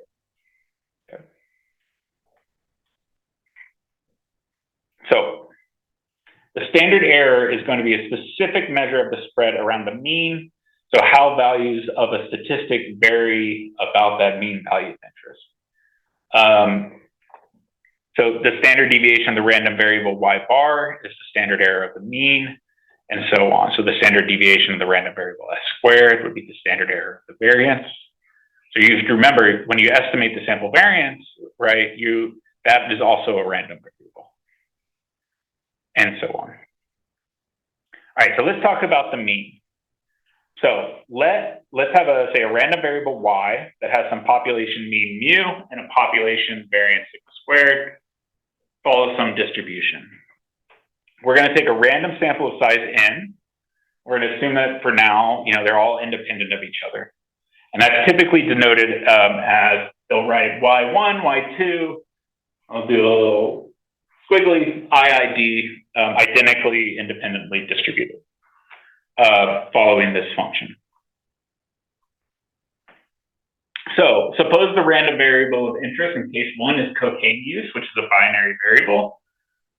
From the target population, it follows some distribution that has mean mu and variance sigma squared. We randomly sample in individuals and assess yes, no, whether or not, well, we ask them whether or not they are engaging in cocaine use. Whether or not they tell us the truth is another question. We could probably maybe they drug tested people. Probably not, it wasn't the main point of the study. Y1, Y2 through Yn, so this is a random sample of Y. The Yi's are independent of each other, and they all follow the same distribution. So just off the top of your head, what distribution would you think that this variable would follow? A yes, no, cocaine use. Binomial, right? What would be the size? How many trials are there?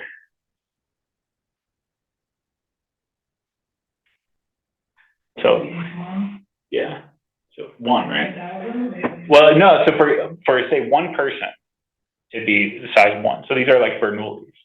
So yes, no, me doing cocaine is a Bernoulli with size n, probability, well, 0, but yeah, so that would be an example of, say, a Bernoulli distribution. Okay.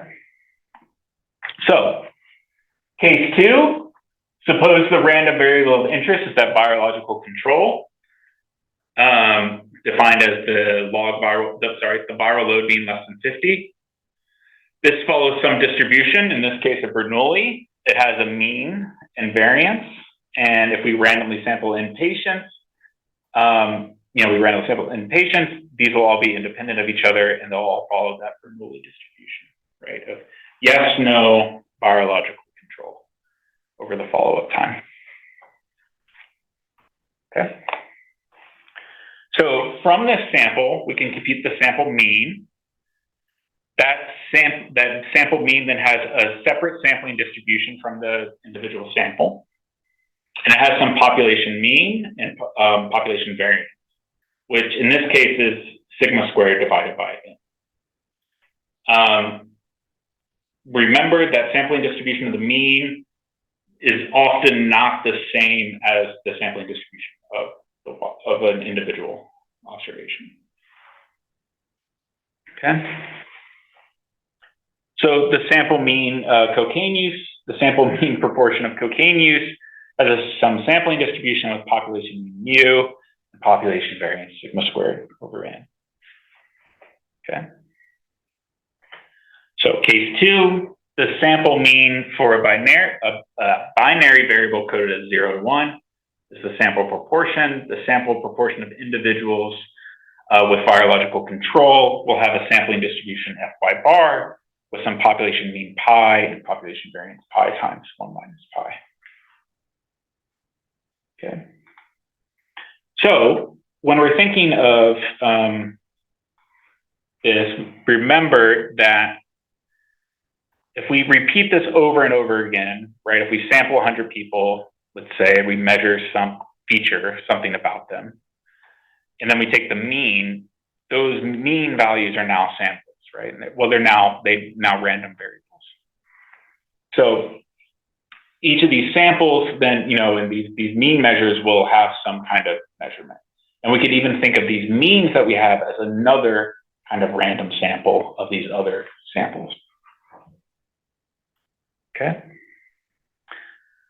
So the mean and variance of, say, in this example, where we've done 500 samples of 100 people, 100 observations, and we take the mean of each of them. So we have 500 means. The expected value of those means is going to be mu. And then the variance, our expected variance is going to be sigma squared over n, whatever the variance of the true lies. Okay. So this is all, we're getting into this because we're going to be moving into kind of thinking about the central limit theorem, which I'm sure people have all heard of, right? Which is the idea that given sufficient sample size, right, these distributions of the mean will converge to a normal. So, all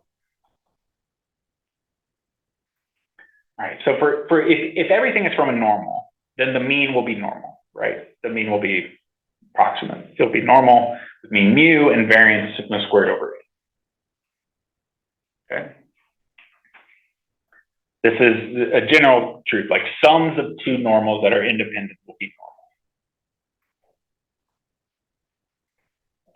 But when things are not normal, the central limit theorem will basically say that the mean will be approximately normal for sufficiently large n. So if we say let y1, y2, and yn be some random sample from any distribution that has some defined mean, and the variance is positive definite, it's greater than 0, then y bar will follow a normal distribution with mu sigma squared over n for sufficiently large n. Okay. So this is kind of one of the big stats results, right? So if a random variable y has population mean and non-zero variance, then the sample mean y bar is approximately normally distributed with mean mu and variance sigma squared over n for sufficiently large n. Okay. So let's look at some example populations to kind of get an idea of what this looks like.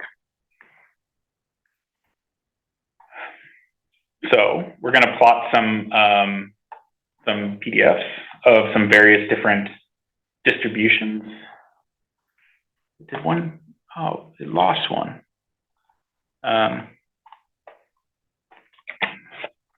Okay. Come on. Here we go. There we go. It doesn't want to show the Bernoulli. Okay. There's a Bernoulli down here. But basically what we have, right, is the PDF of 3 different distributions, right? So we have a normal, this is a chi-squared with 3 degrees of freedom, and then we have the exponential. Okay? And then, we also have the binomial, which is just, it's discrete. So it's not a continuous function. We have mass at 0. So now let's generate some random samples and calculate the means. So what we're going to do is we're going to do 500 samples of size 100. So set nn to 500, and we're going to set little nn to 100, and then we're going to set a c. And then we're going to just basically generate a matrix of normal data that's going to be 100 times 500. So what this does, matrix R norm nn times nn, is this is going to generate, what is that, 50,000 random normals? Did I do the math right? And it's going to populate it in a matrix with 100 rows, and then it'll kind of default and it'll figure out the number of columns. So if we look at this, we have 100 by 500. Okay. And then we can take the mean of those. So call means, it stands for column means. So it's just going to take the mean of each column of that matrix. It's kind of a nice, quick way to calculate the means. There's also a call sums, which calculates the sums. So now we have the sample means, right? So now we have this YB norm, which is, the sample mean of each of these columns, and we've sorted them. And if we look at the length, it should be length 500. All right, so it's the mean of each of those samples that we did of 100 normals. We can do the same thing for a chi-squared. Same idea. Matrix, R squared, 50,000, 3 degrees of freedom, 100. Same thing for an exponential, and then same thing for a binomial. And each one we do the column. Okay.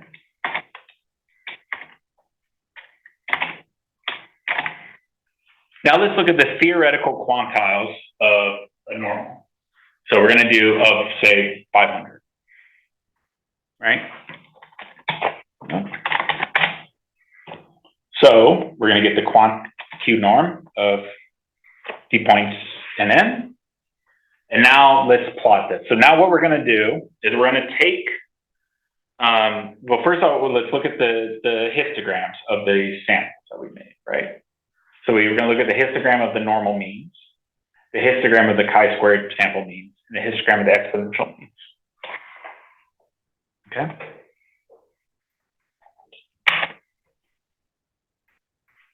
So what we see, it doesn't want to show the fourth one.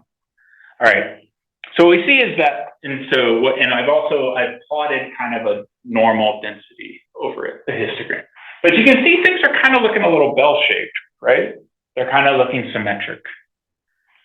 And then if we looked at the binomial one, which got cut off, you see the same thing, right? Starting to look kind of a little symmetric. Maybe not exactly, but pretty symmetric. Obviously, plotting a curve over it also kind of makes you think it looks symmetric. All right. And so now we can look at plot against the QQ plot. All right. So let me do this instead. So if you put this in your R markdown, it'll basically say, hey, I want this figure to be bigger, right? So fig height, fig width. Figure margin's too large. No, they're not. Okay. So now you can kind of see, like, if we plot the QQ plots, right, that these sample means, they line up pretty well with the normal. So once you're starting to get, these large samples, right, these sample means are going to be close to a normal distribution. Okay. So, I mean, obviously for a normal, it looks great. For the chi-squared, it also looks pretty good. The exponential, same. And then, the Bernoulli, still, it lines up pretty well. It has more of that step, because if you think about it with a Bernoulli or a binomial, there's still countable values, right? You can have 1 out of 100, 2 out of 100, 3 out of, so you're going to see the same mean showing up over and over again. But in general, things start to look normal, and when you have sufficiently large samples. So, what is considered sufficiently large? It depends. So you have to think about how non-normal the underlying population distribution is. So it involves looking at your actual sample data. So discrete populations, or those that are maybe highly skewed, will require larger sample sizes. Continuous symmetric bell-shaped won't require as much. The N30 rule is not really useful. don't necessarily use that, because it may not be enough for, say, these kind of skewed distributions. But just kind of know the data, and that'll kind of help you guide towards kind of making the right decision and thinking about your data. Any questions on that before we kind of do a couple exercises?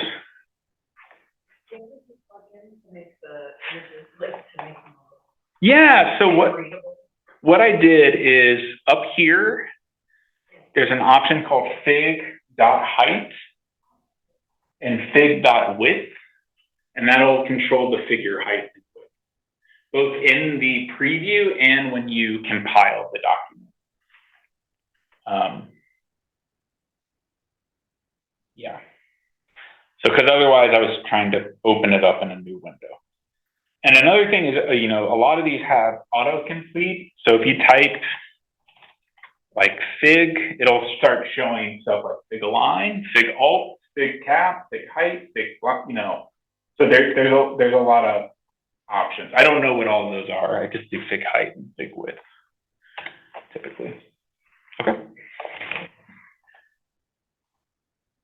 All right. So let's do some exercises. So let's create a data set of 100 by 500 with some variance. And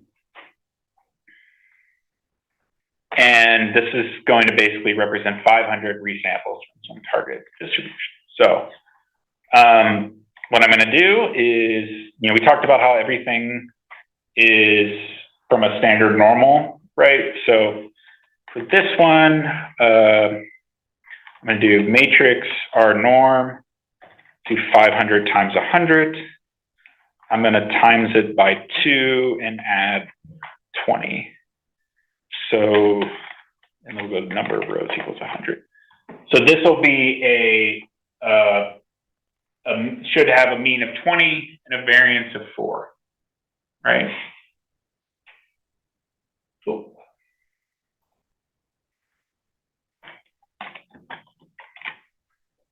So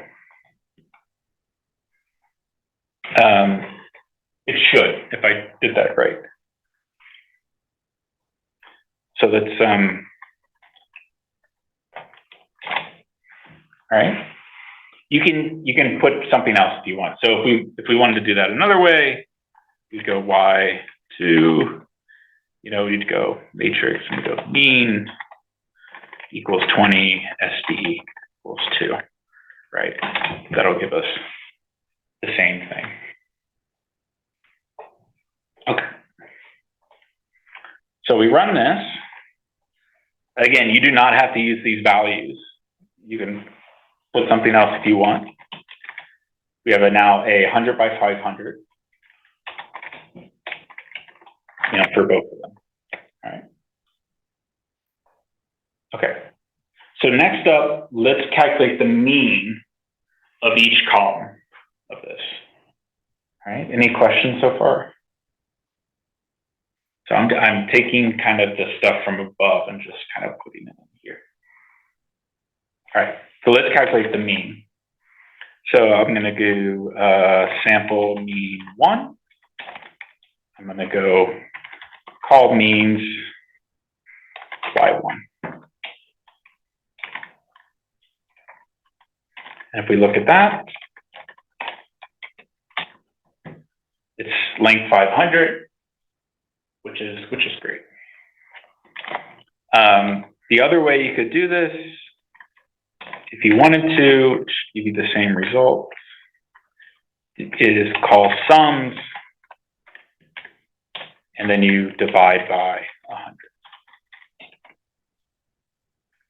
And then a useful function in R is all.equal.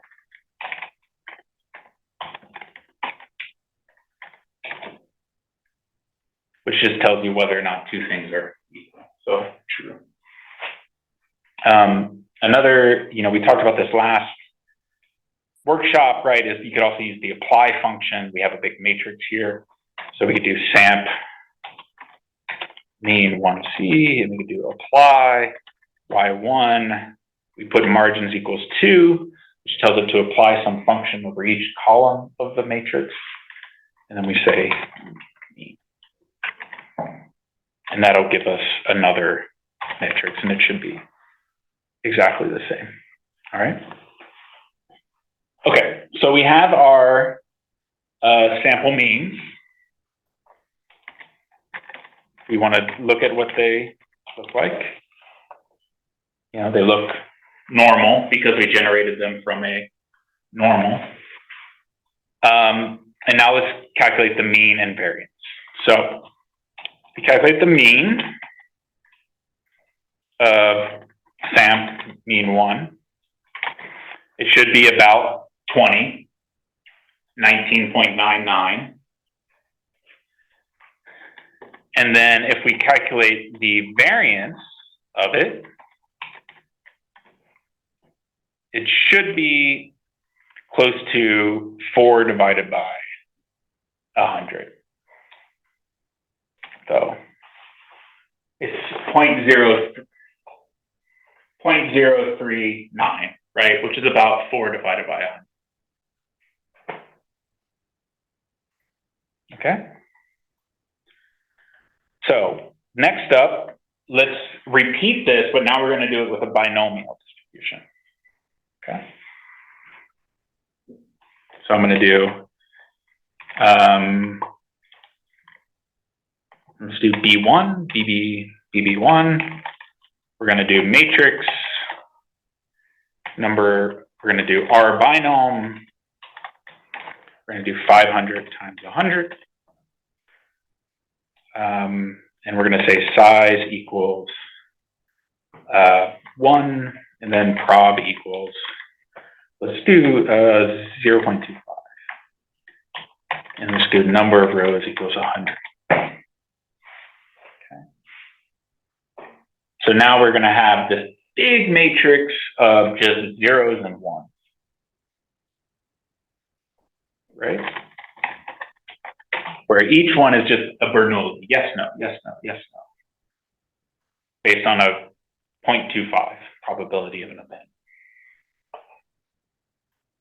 We calculate the mean.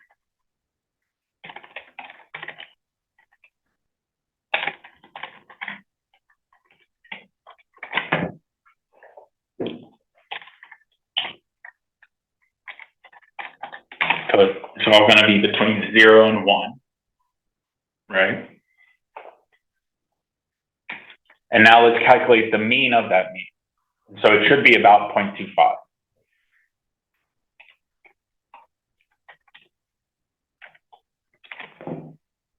It's 0.252.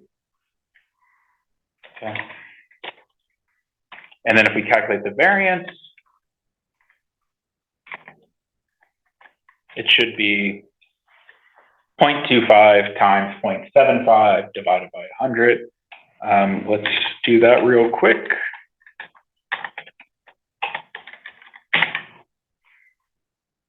Pretty close, right?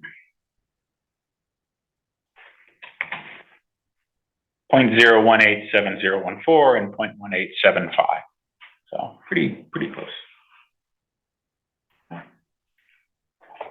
Any questions on that about sample means and central limit theorems? Okay.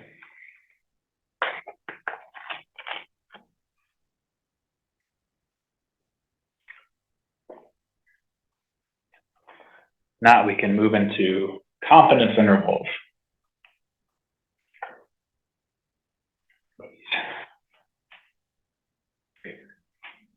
I'm gonna finish this water first.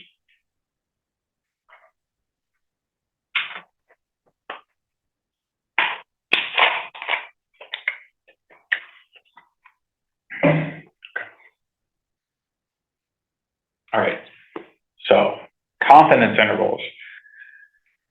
We want to make some confidence interval for this population parameter. So, we have a population that's normal, mean mu, sigma squared. We want to estimate that population mean mu. So in our sample, y1, y2 through yn is drawn from a population. Then the sample mean y bar is considered the best point estimator for mu, right? It's an unbiased estimator for mu. So that means as the sample size keeps growing and growing and growing, it's going to converge to mu. However, because it's a random variable, it's not going to equal mu, right? So with that point estimate alone, we don't know how far off that realization is from what we're actually interested in. So what we want to do instead is give a kind of a range of values instead of just a single number. So an example, a meteorologist estimates that it'll rain at 3 p.m. That's just a point estimate. An interval estimate, a meteorologist estimates that it'll rain at 3 p.m., but it'll rain anywhere from 1 to 5. Okay. So let's talk about a confidence interval for y bar when everything comes from a normal distribution. So a 100 times 1 minus alpha confidence interval for mu. So if you wanted a 95% confidence interval alphas, you put in basically 0.05, right? It is, so what this says is it's y bar plus or minus this value here. This is a critical value from the t distribution times the sample standard deviation divided by the square root of n. So it's y minus this value, then y plus this value. And that would be the confidence interval for mu based on your estimate. So again, y bar is the sample mean that you observe. S is the sample standard deviation you estimate. N is the sample size. And then this t underscore n minus 1, 1 minus alpha over 2 is the 1 minus alpha over 2 quantile of a t distribution with n minus 1 degrees of freedom. And much like everything else, it has its thing in R. So QT stands for the quartiles. So t distribution, very similar to a normal. It has one parameter, the degrees of freedom for essential t distribution, central meaning that it's centered at 0. The sample space is negative infinity to infinity. It is roughly related to a normal distribution. It's kind of the ratio of a normal and the kind of a square root of a chi-squared distribution times a factor. And it was, I think everyone probably knows, it was invented by someone working at the Guinness factory in like the 1800s or 1900s. So it's called the student's t distribution. Which is, so if you go to Dublin and you take a tour of the Guinness factory, there's a little plaque that says the t distribution was invented here. I don't think people take pictures of it that aren't like stats nerds or in academia. So, okay. So let's look at this. We're going to compare what these look like. So we're going to generate a density of a normal, and then we're going to compare it with the density of a t distribution with 1 degree of freedom and a t distribution with 10 degrees of freedom. Okay. So what you see here is the black line is the standard normal. The blue line is the 1 degree of freedom t distribution, and the red line is the 10 degree of freedom. You see that t starts to look more and more like a normal with larger degrees of freedom. Okay, so we're going to calculate a confidence interval now for the age in our case 1 study. So what we're going to do is we're going to set this aside. I'm just going to drop any, there's no missing age in this, but let's just drop any just in case. We're going to calculate the mean, the standard deviation, and the length. So we have the sample mean age and the sample standard deviation. And then if we wanted the confidence interval, it would be, we'd plug in it into our formulas, and we would end up getting this for, say, a 90% confidence. So how do we calculate that in R? So we calculate the critical value. So QT 0.95, degrees of freedom n minus 1. So that'll give us a critical value. And then we take that mean, and then we add it to a vector where you have the negative, where we're subtracting it off, T critical times S divided by the square root of N, and then another one where we're adding it. Okay. Then that'll give us our confidence. And we'll go over kind of the interpretation a little bit. If we wanted to say do a 95% confidence interval, instead of 0.95, we do 0.975, right? So it's 1 minus alpha over 2. So that gives us the critical value, 1.96. And then we add that, so we get 31.04 to 31.75. So you can see, like, as we're kind of increasing the confidence, the ranges are getting a little bit larger, right? And then finally, for the 99% confidence interval, we take that critical value, add it, so we get another one, 30.93 to 31.86. So again, it's a little bit wider. Okay. So case 2, if we want to do the same thing for HIV viral load, which we'll assume is normal. It's not, but let's assume it's normal for the sake of this exercise. We'll just use the baseline data. So we do case 1 base and define it as case 1 filter, where,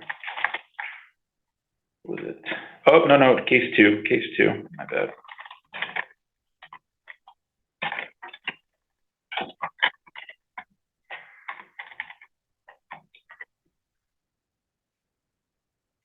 And we'll calculate the mean. So we'll go y.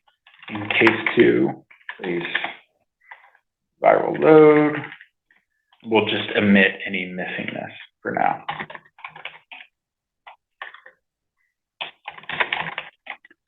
So can anyone see any problems with treating this as a normal? Think of, have people worked with viral load data before? Like, so there's typically bound issues, right, in these assays. So we're not actually observing the viral load, right? We're observing this kind of censored data set where, you know, you don't know if it's between anywhere between 0 and 50, right? Typically it's 50. For the sake of this exercise, we'll use this, but there's other approaches that kind of take that into account when you have this kind of continuous data with censoredness. Okay, so we'll calculate the mean.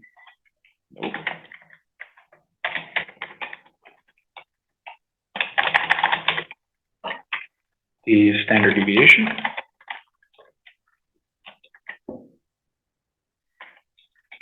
So that gives us the mean as, I think it's going to be pretty high, 114,000, right? There's probably some outliers in this data.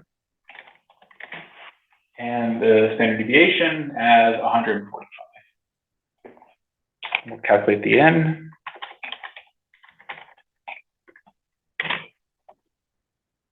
So we'll just do the 95% confidence interval for this example.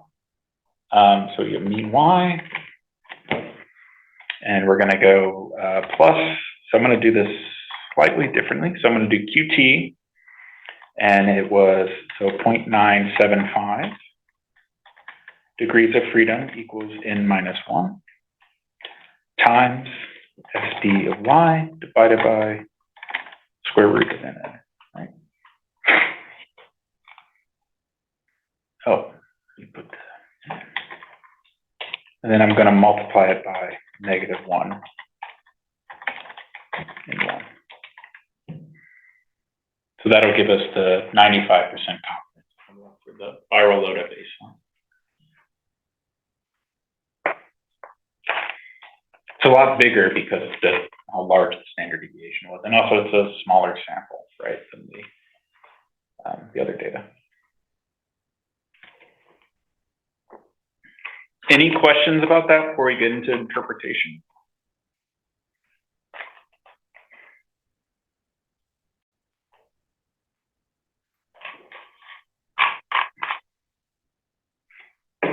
think I did this right. So here, just instead of having the negative QT and the 1, I just put it on the outside and multiplied it by negative 1 and 1.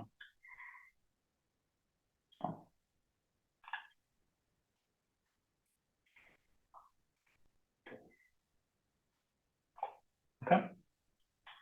All right. So interpretations of confidence intervals. So our interval is being constructed around this estimated mean from a sample. So if we redo the sample, our interval will change, right? Because our estimated mean will change from sample to sample. So what this means is most of the time we are some percent confident that our interval kind of contains the true population mean. So rarely, if the sample generates one or more extreme values of the sample mean, the interval will not contain the population parameter of interest. So if we drew many samples computing the sample mean, and we constructed the confidence intervals as we just did in each sample, then about 95 or 100 times 1 minus alpha % of the times, the intervals will contain mu.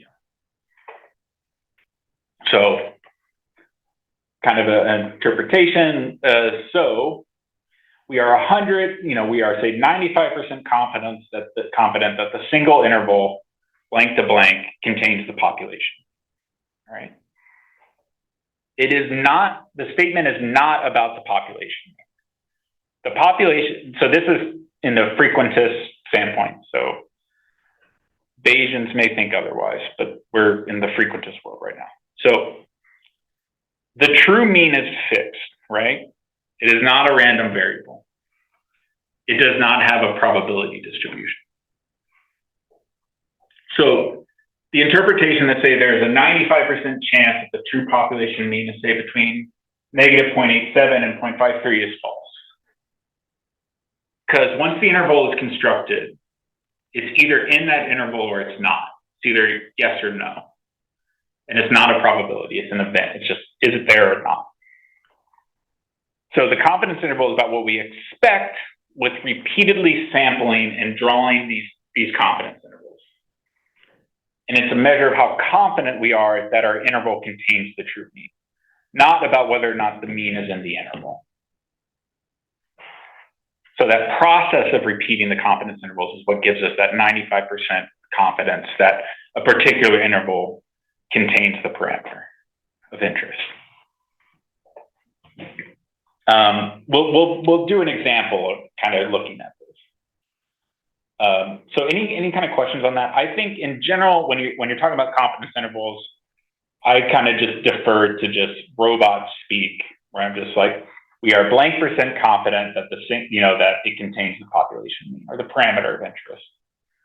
Because otherwise, you run into potential saying the wrong thing. Any questions on that?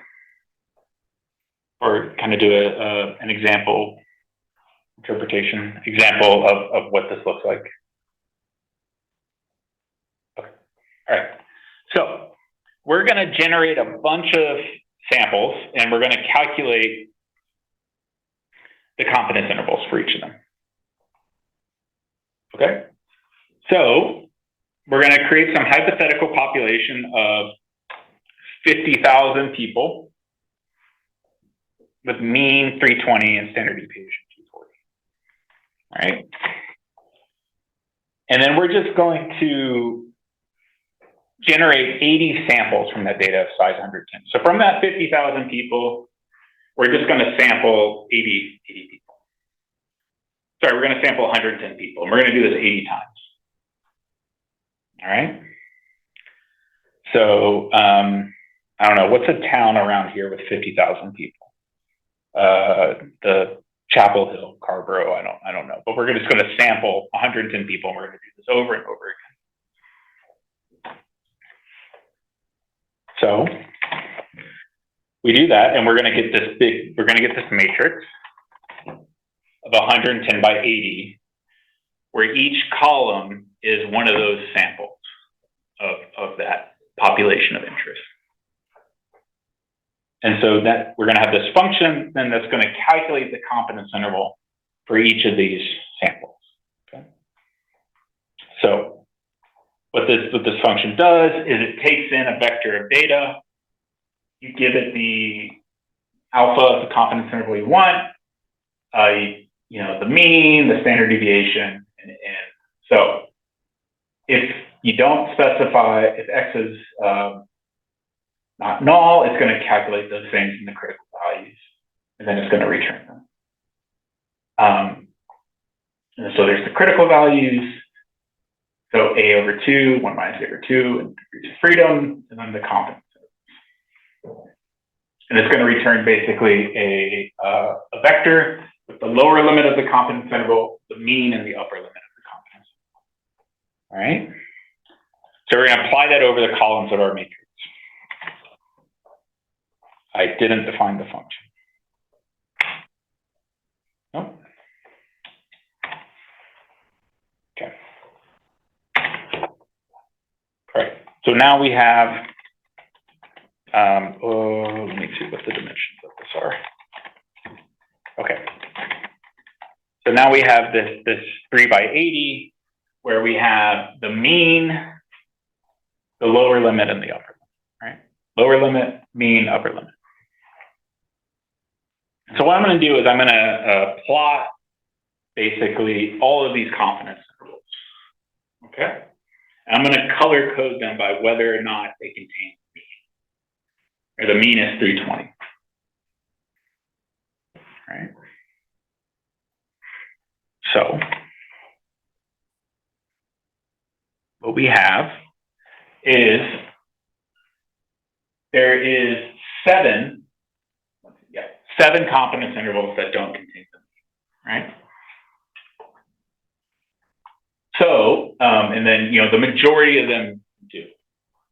So when we're saying like, oh, we are X amount confident that they are going to contain, we're talking about this process of drawing multiple samples and calculating this confidence interval.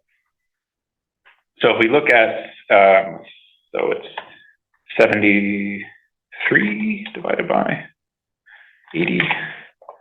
So I guess we calculated, we calculated 95. Okay, so actually this was a little off. So we didn't do as well as I guess some of these other ones. So it's a little, but this is kind of the general idea underpinning it, is that we're repeating this process over and over again, and then some percentage of these confidence intervals are going to contain the true variable of interest. So, any questions on that? You could still say if you take a random confidence interval, you have a 95% chance of containing, right? I mean.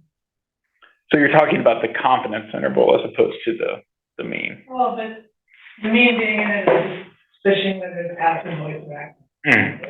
I prefer sticking with we are 95% confident that it contains the mean. Yeah, so I mean, maybe you can make an argument that the confidence, I don't know, yeah.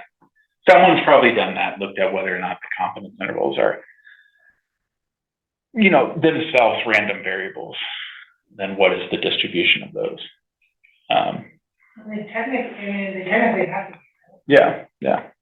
Or at least that yes, no. Well, yeah. So, well, no, because then you're getting into it's 0 or 1, right? It's either in there or it's not. It's a single event. Like there's no probability. It's yes or no. Does your confidence interval contain the population? If you have 100, there's no probability. If you have 100 of them, you can technically see that somewhere yes and somewhere no. Well, typically you're not going to be able to do this, right?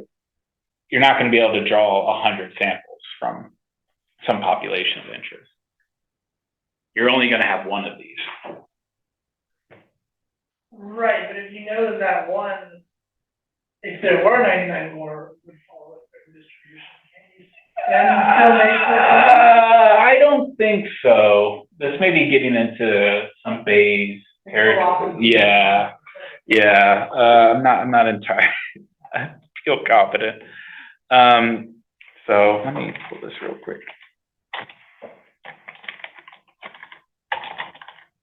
Good. Okay, yeah, so we had 73 out of the covered them. So we didn't get exactly 95% of them, but close. Okay. Let's say we didn't have a normal distribution, all right? So now we just have, we're going to the central limit theorem. So we have y1 through yn, some random sample for some non-normal unknown distribution with some unknown population mean and variance. But we just know that that variance is defined, right? So it can be shown based on the central limit theorem and something called Slutsky's theorem, which is basically that if you have something that converges to a distribution and something that converges to a finite point, that the ratio of those two will just converge to that distribution divided by the point. So if n is sufficiently large, our approximate confidence interval, instead of the t, we use the z distribution. So we use the normal instead. So where z 1 minus alpha over 2 is the 1 minus alpha over 2 quantile from the normal, standard normal. And it can be computed from Q norm. So going back to case 1, let's look at a 95% confidence interval for the population proportion of, say, individuals who used cannabis in this group. So it's already coded as 1, 0, but basically, look at this. What? Should run.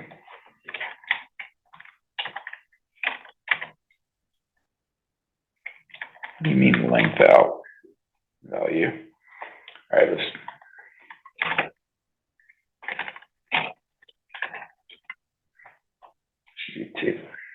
Oh.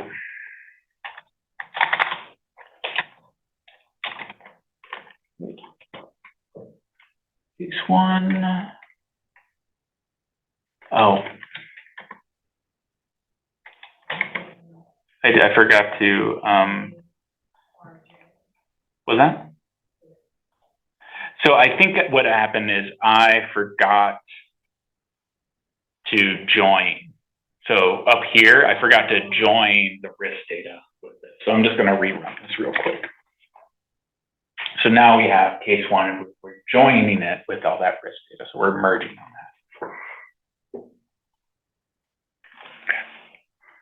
So now it should be the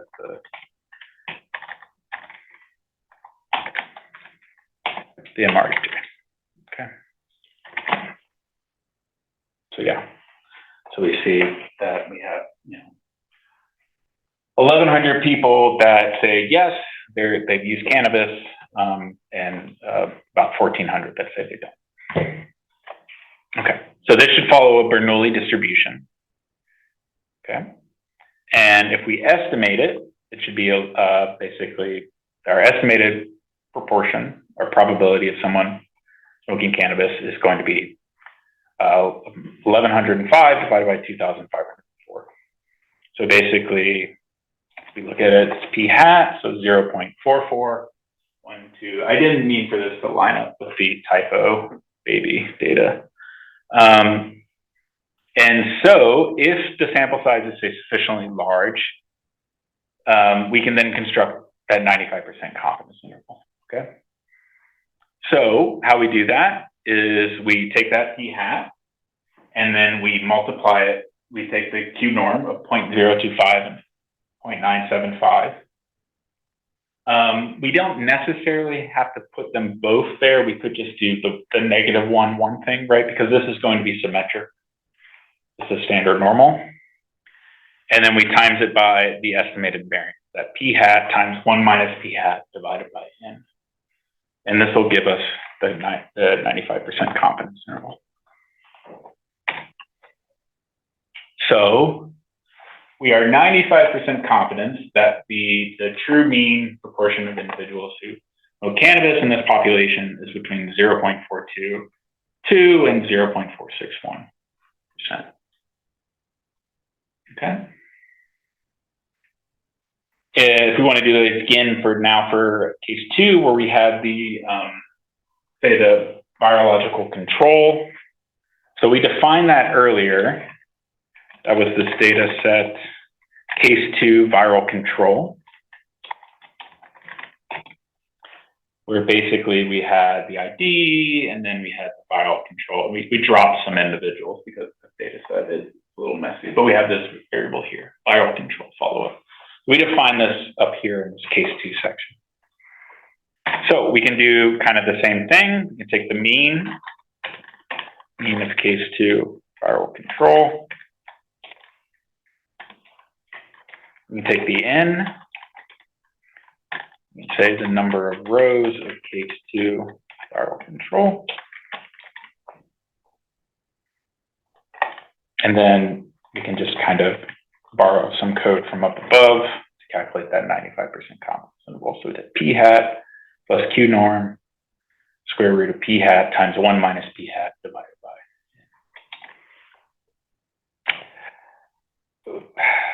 Wait. Let me check this real quick. There was an NA value. All right, so we're going to do, hold on. Viral true, no missing. So let me do this real quick. Viral control, case 2, viral control.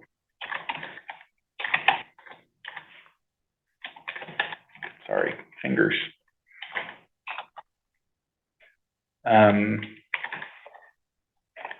BC, we're going to take the mean of BC and a remove equals true, and then we're going to take the length BC. We're going to do sum of non-missing and BC. So there's 140 observations that aren't missing in this. And then that'll give us the confidence interval of 0.25 to 0.41. Okay. Any questions on that?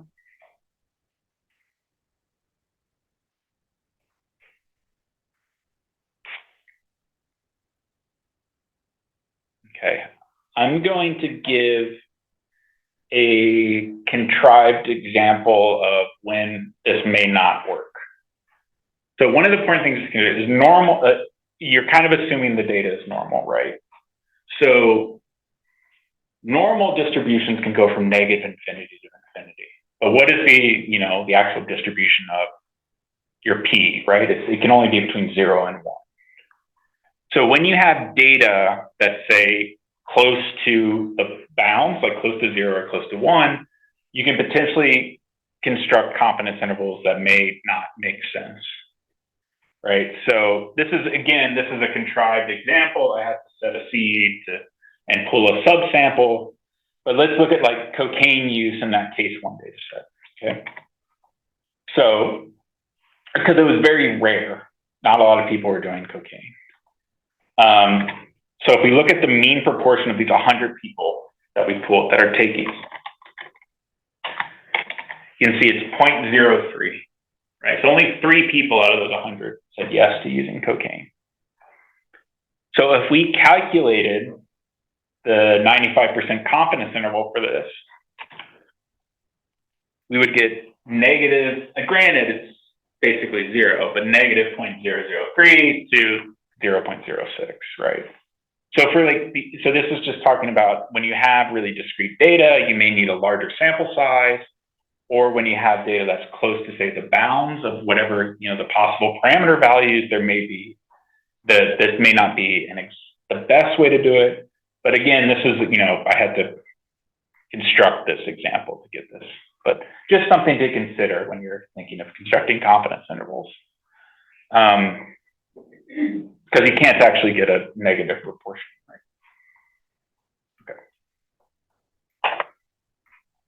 So, summary, when the underlying population of the distribution is normal, you basically, you construct it using the T, it's an exact interval. When the underlying distribution is not normal, you're constructing this kind of approximate based on the central limit theorem. These sampling distribution of statistics have associated standard errors that will depend on the sample size. Larger N, right, usually corresponds to smaller sample size and more precise point estimates. Likewise for the standard errors. The width of the interval will depend on the sample size, with larger sample size corresponding to smaller windows. Decreasing alpha will yield wider confidence intervals. And increasing the sample variance will also kind of yield wider confidence intervals. So that's it for today. Before I take any, we have the sign up link reminder here, and then this Qualtrics survey. I want to take any questions, obviously, but please do fill out the survey because we will use it to improve the course and take in suggestions because this is the first of a new funding cycle of 5 years through the NIH. So we will improve and kind of update these workshops over the next couple of years. So please let us know any feedback that you have. It'd be great. But yeah, any questions so far? But again, please do fill out that Qualtrics.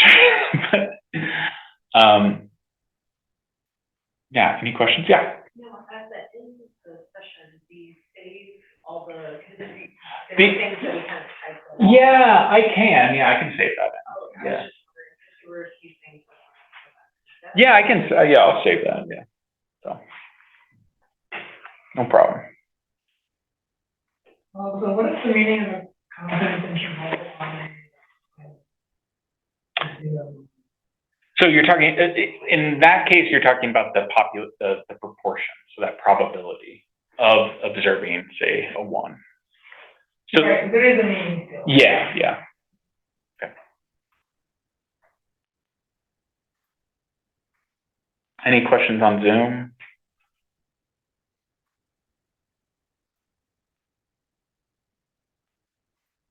Nope. Okay, great.